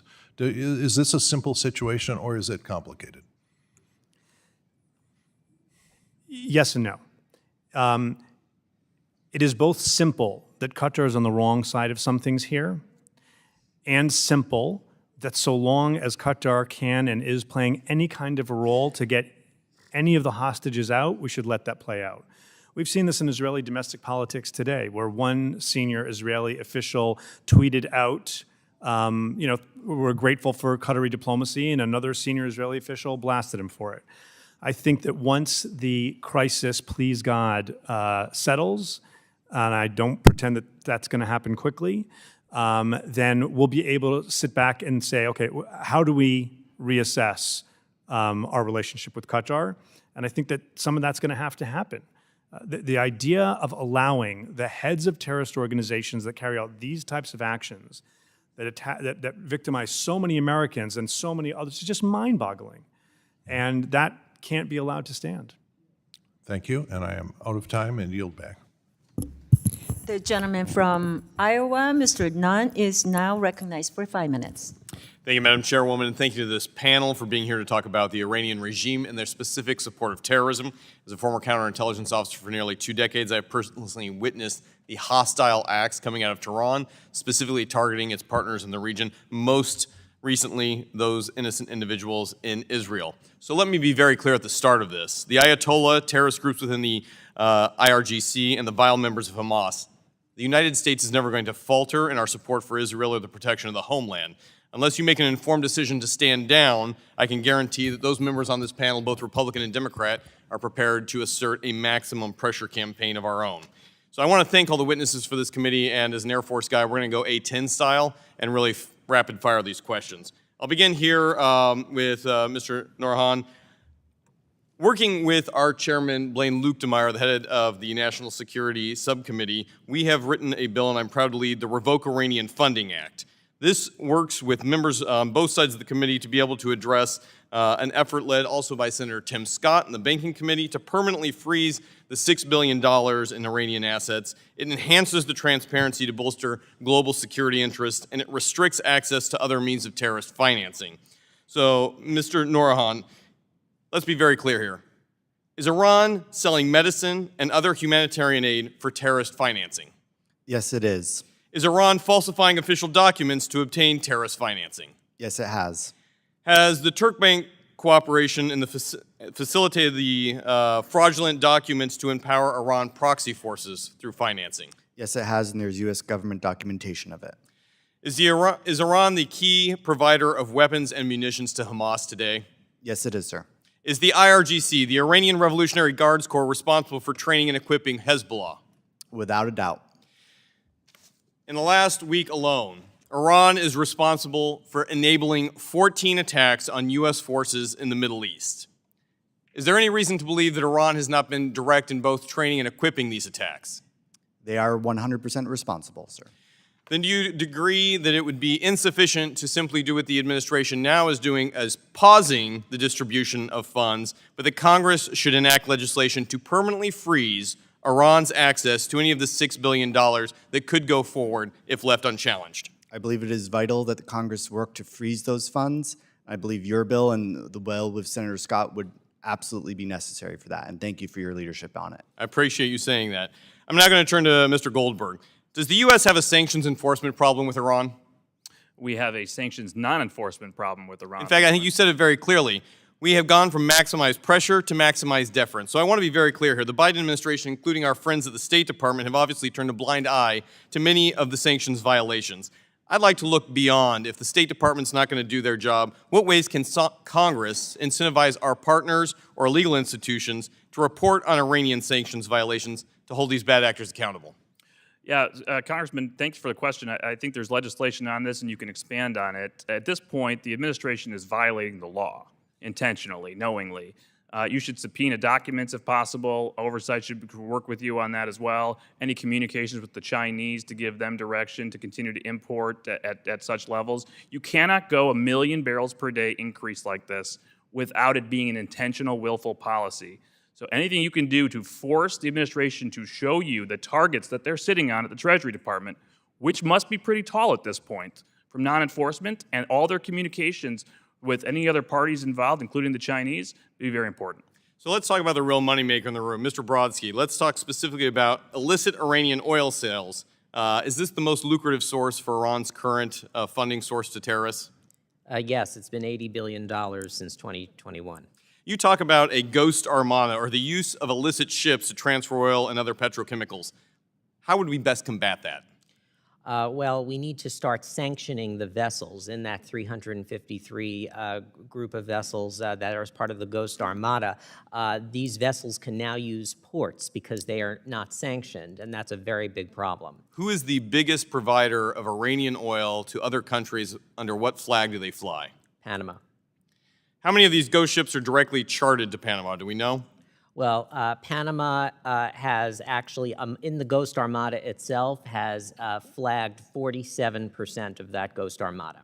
Going after their insurance providers is probably the key way to stop that. Is that correct? Absolutely. Very quickly, I want to follow up with Mr. Zarazinski on their cryptocurrency that we've talked about today. The more that we push it out of the United States, the more illicit actors will use cryptocurrency in nefarious ways. Is that correct? Yes, sir. This is why we need to be able to address it in this committee to bring it back home and regulate it. Thank you, Madam Chair. I yield the remainder of my time. Thank you. The gentleman from California, Mr. Vargas, is now recognized for 5 minutes. Thank you very much, Madam Chairwoman, and I ask that you thank the chairman for organizing this meeting. I appreciate it. I also want to thank all the witnesses here today. It is important for our country to show a united front in unequivocally condemning the atrocities committed by Hamas. We need to express our outrage, and I was outraged by Hamas's murder and massacre of innocent people in Israel. It was an ugly crime against humanity. We know Hamas has received funding, weapons, and training from Iran. We heard that today from our witnesses. We know Hamas has been a designated foreign terrorist organization for over 20 years. We know the connections between Iran and Hamas are extensive, long-standing, and well-documented. We have seen public reporting stating that beginning in August, Iranian security officials began assisting in Hamas's surprise attack on Israel on October 7th. According to the Wall Street Journal reporting, Iran's Islamic Revolutionary Guard Corps leaders and Iran's foreign minister participated in precursory meetings with Hamas and Hezbollah to coordinate these attacks. Over time, Iran has grown its network of proxies through which it funds its foreign terrorism regimes against our allies and partners. According to the Central Intelligence Agency, Iran activates these proxies to escalate the threat landscape in the Middle East. Notably, last week, Iranian-backed Houthi and Palestinian Islamic Jihad militants fired missiles at Israel. Thankfully, our U.S. Navy has been positioned to intercept some of these missiles before they reached Israeli families. This defensive measure bolsters the great work that the Biden administration is taking to hold Iranian-backed terrorists accountable. Just last week, the Treasury Department sanctioned key Hamas terrorist groups, members, operatives, and financial facilitators in Gaza and the surrounding region. In addition to military aid and targeted sanctions, I would like to applaud the Biden administration for coordinating with Israel to ensure the timely delivery of humanitarian aid to Gaza. This is not the time for partisan politics. I agree with that. We must form a bipartisan front to support Israel's right to defend itself, provide humanitarian aid to innocent civilians, and hold those responsible for these reprehensive attacks accountable. In that same spirit of bipartisanship, I am proud to join my good friend from Arkansas, Mr. Hill, to introduce the Holding Iranian Leaders Accountable Act. This bipartisan bill requires the president to report on the assets of certain Iranian government officials and terrorist leaders. Additionally, this legislation requires the Secretary of the Treasury to seek the closure of U.S. and foreign financial accounts connected with these assets. Again, I would like to thank my friend French Hill and his staff for participating on this much-needed legislation. And I look forward to the day where there is lasting and sustainable peace in the Middle East. Now, I have to say that today I heard a few criticisms of Mr. President, President Biden. I'd like to point out the fact that he, in fact, went to Israel, stood with Israel, and said that we are with you. And in fact, the signs that are up around Israel to thank President Biden for his courage to be there. And I think we should acknowledge that. Again, I appreciate very much we should stand with our ally. However, I do think that he made a mistake when it came to the $6 billion. I do think that that's a mistake. I do think that we should freeze that money. I don't think it should go to Iran. We have to be able to criticize our own administrations at points, and this is the criticism that I would give. I don't think he did it for a mean reason. I think, the people who negotiated the release of hostages did it to release the hostages, obviously, but I think it's a mistake. I hope that we can work in a bipartisan way to try to figure this out. I think that that's important. But again, I would thank the president for standing with Israel. I think he's made that very, very clear, not only in his words, but in his actions, putting his own body in place. And so I thank him. I do want to ask one quick question before my time is over, and that is about Hezbollah. Hezbollah really worries me because the amount of missiles they have in southern Lebanon. I've been to Lebanon, been to Beirut with my good friend Darrell Issa, and that really does concern me. Could you say a word or two on that, Mr. Levitt? You're absolutely right. Hamas is highly incapable compared to Hezbollah. Hezbollah has at least 150,000 to 200,000 rockets of different types, and at least 200 to 300 of them are really very dangerous smart rockets with large payloads that can go the distance and have guided systems. They have enough rockets that they can overload even Israel's 4-tier anti-missile system. And there are pieces of critical infrastructure like desalination plants and electricity facilities that if the missiles get through and they get out could do significant damage to Israel aside from the obvious loss of life. Hezbollah has been able to build up an army, a state within a state and an army next to an army in Lebanon. And we have to figure out how to change that. We have to change the paradigms, as you heard earlier. The positions we held on the 6th of October can't be what we have after the 7th of October. My time is up. Thank you. Thank you very much. I'd now like to recognize myself for a few minutes of questioning. First of all, I want to thank you so much for being here. And Iran has made it very clear that its goal is to wipe Israel off the map. And its malign influence campaign and support for terrorist groups like Hamas, Hezbollah in the Middle East, it's made it very, very clear that they are actually, contributing to Iran's goal of wiping out Israel. And for far too long, we have not taken these threats seriously enough. And now Iran is dangerously close to developing an atomic weapon and is more blatantly supporting attacks on the Israeli people. The administration said that the $6 billion in unfrozen funds were only intended for non-sanctioned goods, such as food and medicine. We know, of course, that money is fungible, and Iran has ways to launder the proceeds of unfrozen funds. So, Mr. Noronha, how can the Iranian regime elude the monitoring by the Treasury Department to use the unfrozen funds to finance international terrorist groups like Hamas and Hezbollah? Thank you for the question. One of my greatest concerns is there is no monitoring of end-use goods and medicines after they are bought and transmitted into Iran. So Iran could do two things. They could use those medicines for the IRGC's military, or they can do what they did in 2019. 19 trucks full of medicine were confiscated at the Iraqi border, headed there to be sold on the black market. And who knows what would have been done with those funds. So do you believe we should be thinking about narrowing down the executive authority to waive sanctions on Iran? And if so, how would you narrow that down? I do think that Congress should put more sanctions as being mandatory, change the licenses and waiver processes to be require the affirmative vote of this committee and other committees in Congress, something like arms sales, where if you say we have a really good justification, there's a deal we need to make, we can sell it to Congress, then that's fine. But it should require the affirmative consent, not saying you have to go and now pass all these laws to rescind these waivers. I think that puts power back where it belongs in this chamber. Thank you. According to Bloomberg report, the Chinese imports of sanctioned Iranian oil are running at the highest level in at least a decade. Other reports say that about 80% of Iranian crude exports go to China. So it seems these so-called Chinese teapots, which are small refineries taking Iran's oil at a discount, are part of the problem. So let me ask you a question, Mr. Brodsky.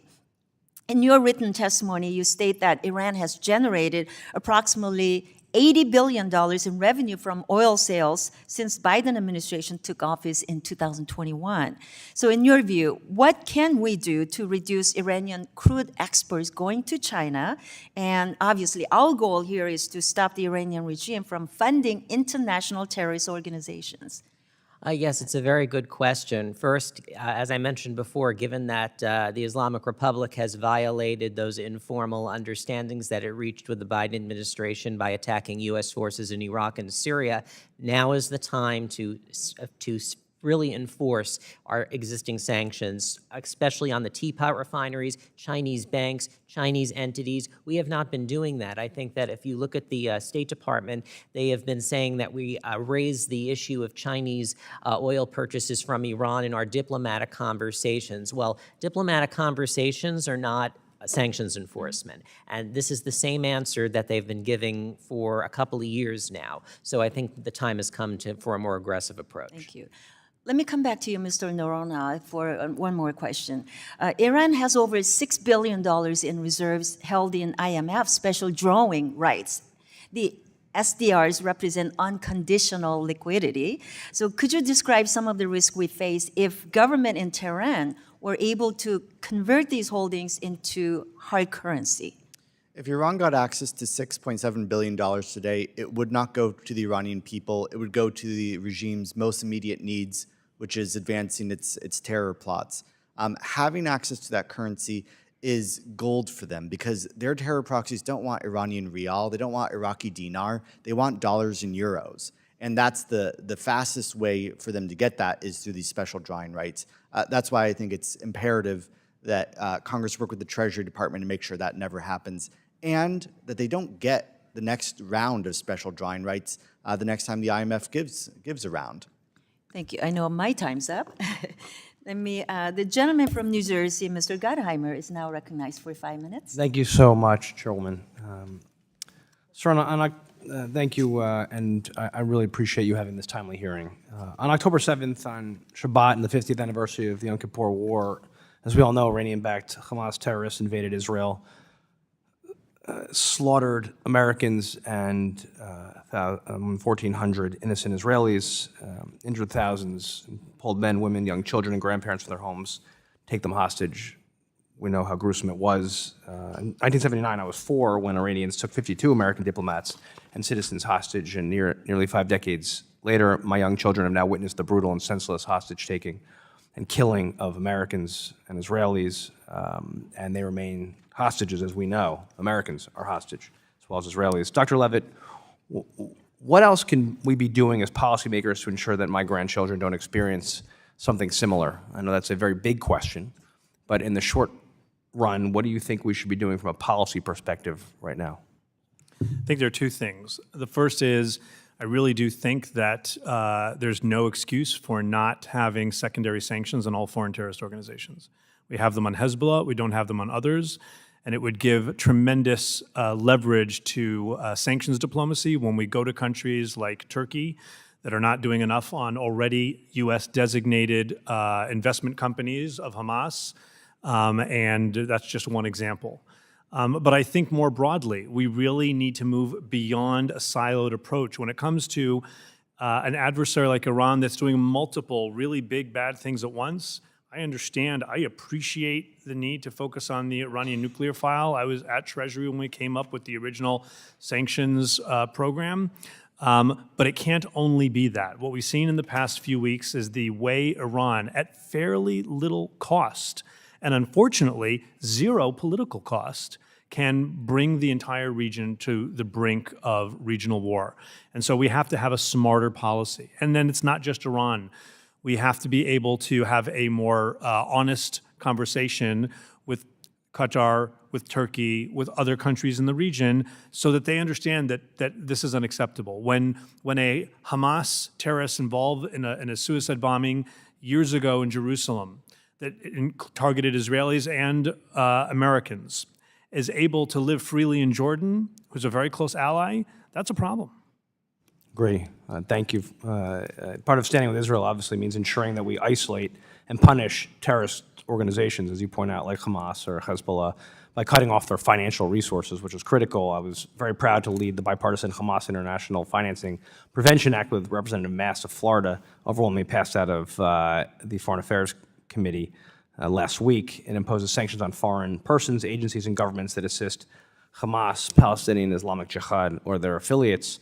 And I think we need to do everything possible to give, as the President pointed out last week, to make sure that we do everything to crush terrorist organization Hamas, as well as giving Israel room to do everything we can to get the hostages out alive, especially American hostages. I was also proud to help introduce the bipartisan Operation Sword of Iron Dome supplemental appropriations with Representatives Tenney and Schneider and Miller to resupply Israel's missile defense system, which I'm very concerned about in terms of a supply perspective. As we know, the Iron Dome saves thousands of lives, intercepting missiles targeting Israeli towns and cities. Mr. Goldberg and Mr. Noronha, I was glad that both FCD and JINSA supported the bill, While we're on the topic of missiles, I'm concerned about the expiration of UN Security Council sanctions on Tehran's ballistic missile program, to your point as well. Especially concerned about the destabilizing effects of an emboldened Iran and the regime's ability to transfer dangerous weapons around the world. The administration obviously announced new sanctions and other measures designed to prevent Iran from selling or acquiring parts or technology related to ballistic missiles or drones, saying that Washington would remain focused on the issue despite the expiration of UN measures. So to Mr. Goldberg and Mr. Noronha, do you think that the administration's new sanctions are adequate? In your view, is there more the administration should be doing? I would come back to a point that Jason made earlier, and that is quantity is not quality. You can come up with a list of targets that are absolutely meaningless, symbolic sanctions. You can have a list and say, we've done this to the drone program, we've done this to the missile program, and it's a press release. And the media does run that story, and it feels like there's a lot of sanctions going on, there's something happening. And by the way, next door, we're releasing $6 billion or $10 billion in Oman, or we're letting massive amounts of oil go to China. So the priority here has to be to lock down resources, deny resources to the regime. Sanctions that help accomplish that are important. Other policies that help accomplish that are priority. Thank you so much. I yield back. Thank you, Chairwoman. Thank you. The gentleman from Kentucky, Mr. Barr, who is also the chairman of the Subcommittee on Financial Institutions and Monetary Policy, is now recognized for 5 minutes. Thank you, Madam Chair. In the last several weeks, we've witnessed the horrors of this unprovoked, savage attack by Hamas terrorists of civilians, 1,400 Israeli civilians killed, over 32 Americans among them, decapitated babies, women, innocent women, elderly women burned alive, hostage taking incentivized by policy. My question is, how did this happen? How did we allow this to happen? And I will note, Mr. Noronha, your testimony that in the past year, Iran's oil sales have soared. The regime's financial support to Hamas has increased $350 million annually. And then I noted Mr. Brodsky's testimony that Iran has generated approximately $80 billion in revenue from oil sales since the Biden administration took office in 2021 and the maximum pressure campaign came off. So, Mr. Goldberg, in your testimony, you touch on the fact that over $20 billion in approved, freed-up funds for Iran has helped finance this barbarism by Hamas. This includes $6.7 billion in available resources at IMF, $2.76 billion of funds being helped in escrow in Iraq to pay off debts, and $10 billion of Iraqi debts to Iran made available for non-sanctioned goods. We've heard a lot about the $6 billion hostage deal that actually incentivizes all of the hostage-taking we see right now. But I want to touch on the utility of this stream of funding to the Iranian government, especially this $10 billion issue. So can you detail what's going on there? Yeah, absolutely. Thank you, Congressman, for the question. And I would say in the $6 billion hostage deal, with everybody talking about how valuable it is that Qatar is running a hostage negotiation, the Qataris brokered that deal. Wake up, people. You're giving Hamas's sponsor the negotiator role so they can drag Israel out and delay the invasion. This is outrageous. Yes, pressure on Qatar would work. Let's try it. But to answer your question, Congressman, on the $10 billion, it's very concerning. The $6 billion was very flashy. It was tied to a hostage deal. It made no sense to anybody who actually follows policy that you would say, let's trade 5 guys for 5 guys, and we'll throw in $6 billion. No, it's tied to a much broader sanctions relief package that had already started earlier in the year. We saw Brett McGurk, the Middle East coordinator of the White House, go to Oman, cut the deal through channels. The Sultan of Oman went to Tehran at the end of May.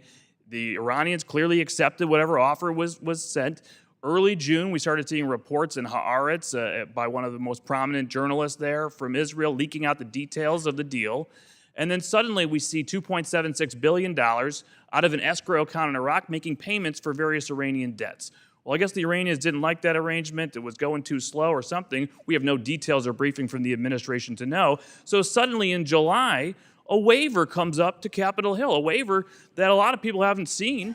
You know, where is that waiver? They've classified it. We should find out more about this waiver because it allowed, according to the State Department, for the first time to allow Iran to pull money out of its escrow accounts and get paid in Third countries, Oman, maybe other countries. We know about Oman. $10 billion was built up there. Those were electricity payments that Iraq was making to Iran. They're now moved out of Iraq. How much is left in Iraq? How much is in Oman? How much has been spent? So many questions asked about the $6 billion. No, not a penny has been spent. Does anybody in this chamber know how much has been spent of the $10 billion? You don't. They haven't told you. Has anything been borrowed against it? What's going on with that money? And by the way, this waiver allows ongoing payments. The electricity payments keep going. It's not one-time money like the $6 billion. What is going on with this money? That's very troubling. Mr. Brodsky, on the oil revenues, since Biden lifted all of the sanctions on Iranian oil. By the way, this should be a bipartisan issue. My friends are obsessed about the climate. Why is Iranian oil so important to not sanction? How many of these sales, Mr. Brodsky, are operating under a waiver? They're because most of it's from lax sanctions enforcement. That's what a lot of these sales are operating under. It's because of the informal understanding, the secret nuclear deal that the Biden administration has not explained before Congress. So how does Hamas carry out this brutal attack? How are they funded to do it? Well, I think we know the answer. The answer is that the Biden administration allowed this to happen by pursuing a policy of weakness appeasement that allowed Iran to finance this invasion. I yield. Thank you. The gentleman from North Carolina, Mr. Nickel, is now recognized. Oh, I'm sorry. Hold on. I've been advised that the votes have been called, so it is the intention of the chair to wait until we have 200 remaining votes. Then we will recess and return immediately following that vote. Let me recognize the gentleman from North Carolina, Mr. Nickel, for 5 minutes. Thanks so much. I'd like to thank Chairman Luetkemeyer, Ranking Member Beatty for holding today's hearing.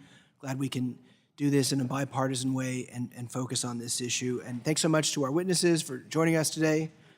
About 2 weeks ago, Hamas terrorists brutally massacred over 1,400 men, women, and children in Israel. This heinous act underscores the continuous threat that Hamas, a recognized terrorist organization, poses not only to Israel, but also to peace and stability in this entire region. Hamas actions, sustained in part by foreign illicit financial networks, have brought untold suffering to countless innocent victims. In response, we must safeguard our nation's interest, support our ally Israel in the wake of this tragedy, and dismantle the financial channels that facilitate terrorism. The bond between the U.S. and Israel is strong and steadfast. Our focus now should be both on reaffirming this bond and actively disrupting the funding sources that embolden groups like Hamas.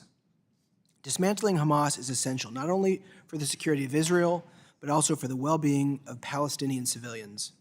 Hamas tactics, which involve weaponizing densely populated civilian areas, show a complete disregard for innocent lives in Gaza. For the safety and prosperity of both Israeli and Palestinian civilians, our primary objective must be to neutralize the threat that Hamas poses. My first question to Mr. Zarazinski, can you dive deeper into the challenge of tracing funds in the era of digital currencies and decentralized finance? How significant is the threat, and what tools or legislation should we consider to counteract these new financial avenues for terror groups? Yes, sir. Thank you for the question. So generally speaking, as finance moves online, and in particular with cryptocurrency, we have the availability of the blockchain, right? It's an additional tool that we can use to track the flow of funds on the blockchain, and there are a number of great companies out there that do specifically that. They watch the flow of funds move from wallet A to wallet B to wallet C, and then they flag those wallets, right? And sometimes they can flag those wallets as a particular entity or a particular organization, and sometimes they can just say, hey, this looks to be a wallet that was used illegally somehow, or it was flagged for XYZ reasons. So it actually allows us more data than we would otherwise have for other avenues of terrorist financing. That's a positive, right? I'm not saying that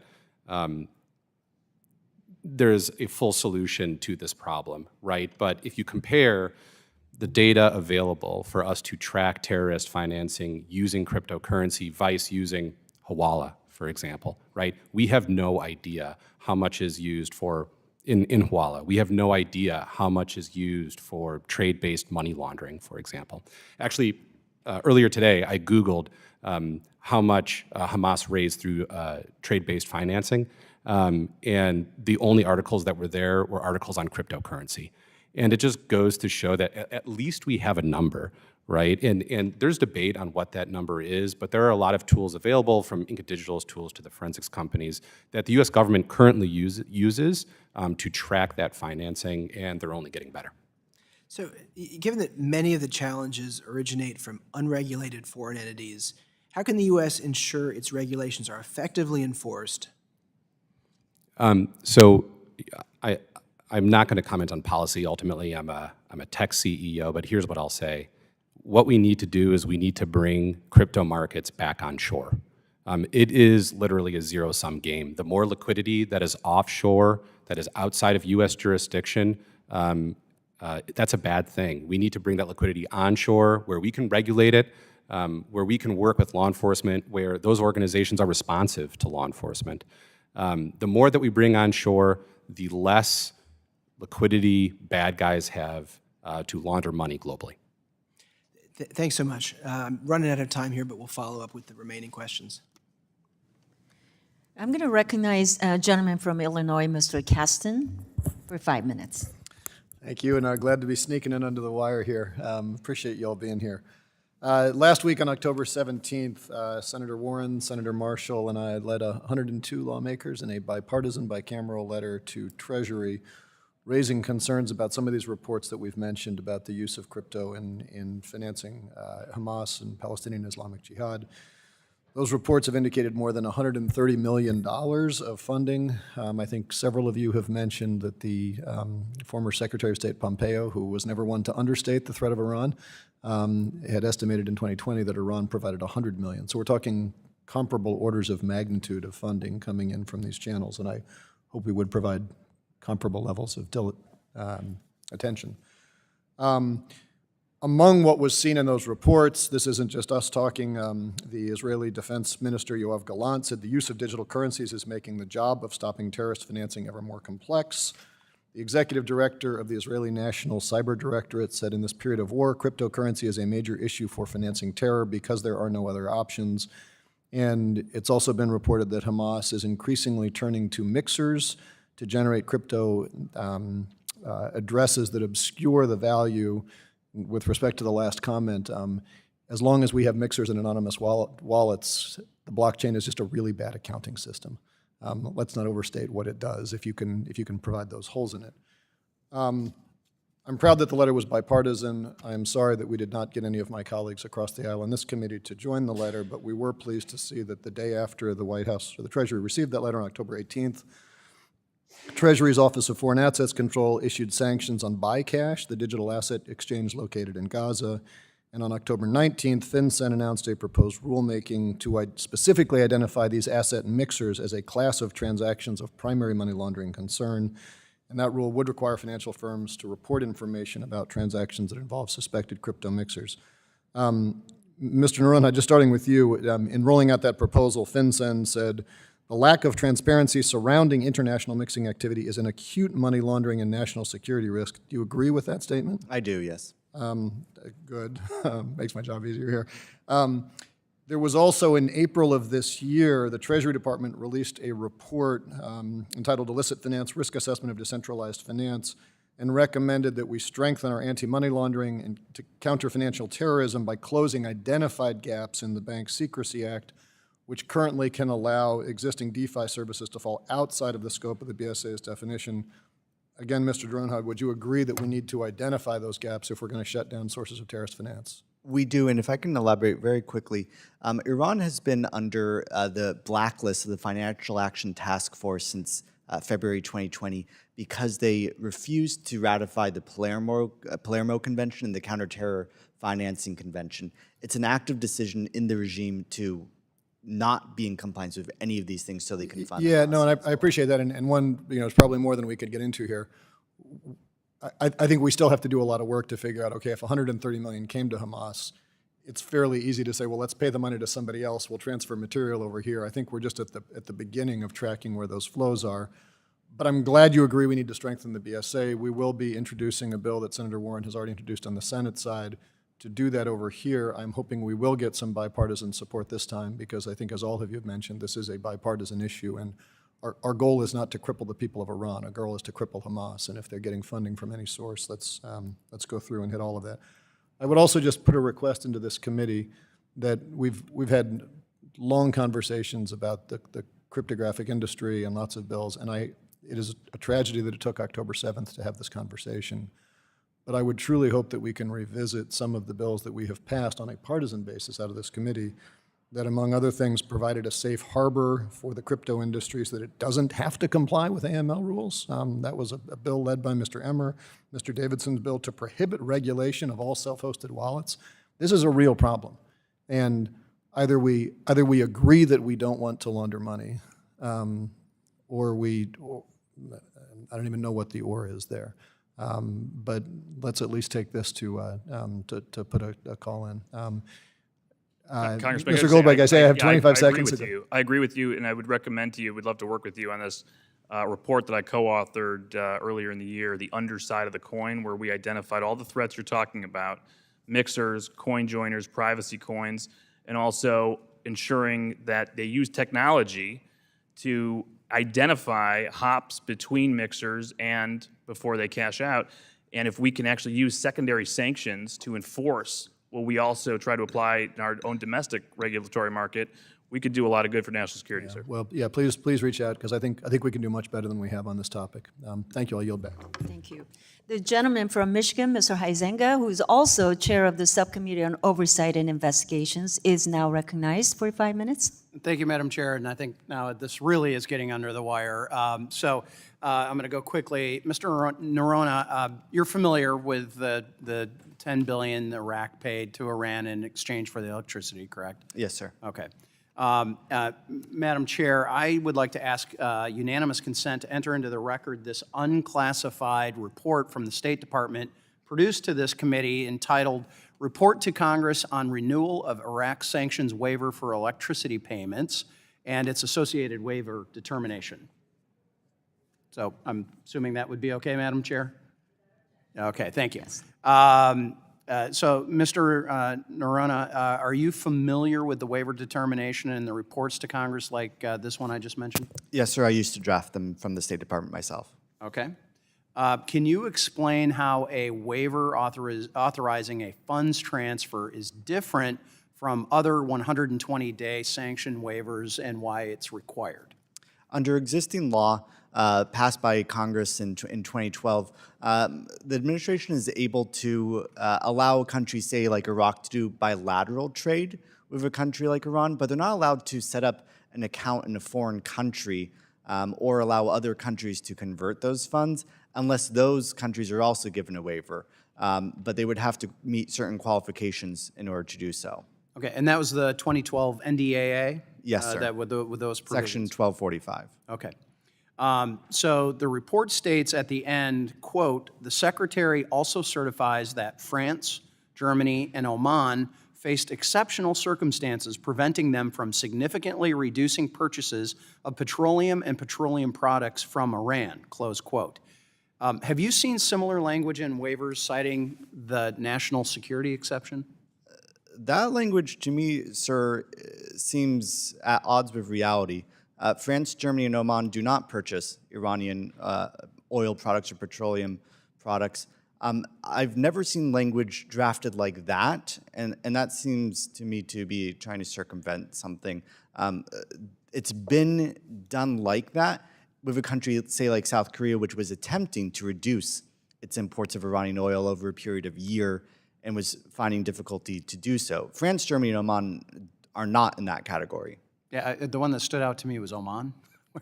They have their own oil. Exactly. That seemed rather confusing to me. Okay, so if they're choosing to use this unusual language, why would they insert that?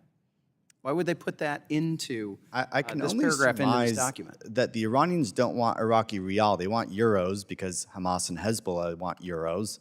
And so they made this legal fiction from what you're describing in order to do so. I would also note this. So just so I'm clear in understanding this, so they potentially, that's what we're going to ask, they're claiming that Germany and France have this requirement or exception that they need to satisfy their petroleum needs, but it's really potentially a backdoor to get at their euros, correct? Is that what you're saying? That is exactly what that sounds like, sir. That seems like it to me a little bit too. So I kind of cut you off there, so I'll give you I was going to say, there have been reports over the summer that the administration was looking to conduct a informal nuclear arrangement with Iran and try to bypass congressional review of this. In doing so, they told, U.S. officials have said they looked the other way on Iranian oil exports. There was $10 billion transferred in this waiver. Normally, there's about $500 million. This is way out of normal proportion. The other thing that's very concerning is there was a report from the Central Bank of Iran just last week that they are working with China to, quote, finance this $10 billion, which is in this fund in Oman. That strikes me that they are trying to launder this money to be able to be used in any way they can. let me take the last couple of seconds here. Do you believe that all of the provisions of the 2012 NDAA and the sanctions that were in there are being fully implemented to maximize pressure? No, they are not. They are not being enforced. Would you be surprised if the administration or OFAC or others claim that it is being utilized that way? That would be a stretch of reality, sir. Okay. And Mr. Brodsky, I was hoping to get to flagged ghost ships and some other things, which I know I'm running out of time, but we'd like to follow up maybe with in writing on that. But I do appreciate all of our witnesses today. This has been enlightening, and we'll continue this conversation tomorrow with our Oversight and Investigations Subcommittee as well, and I encourage all of our members to wave on to that. So with that, Madam Chair, I yield back. All right. Thank you, everyone. Seeing that all members of the subcommittee have had their chance to ask our witnesses questions, and with the remaining votes getting smaller and smaller, I'd like to thank our witnesses, and instead of coming back after the votes, I think we can adjourn now. So I'd like to also submit 3 articles from Elliptic, Chainalysis, and TRM Labs on the volumes of crypto donations. So without objection, I'd like to enter these documents for the record. And without objection, all members will have 5 legislative days within which to submit additional written questions for the witnesses to the chair, which will be forwarded to the witness for your response. And I ask our witnesses to please respond as promptly as you can, because it will be very helpful for us. So with that, I would like to state that the hearing is now adjourned.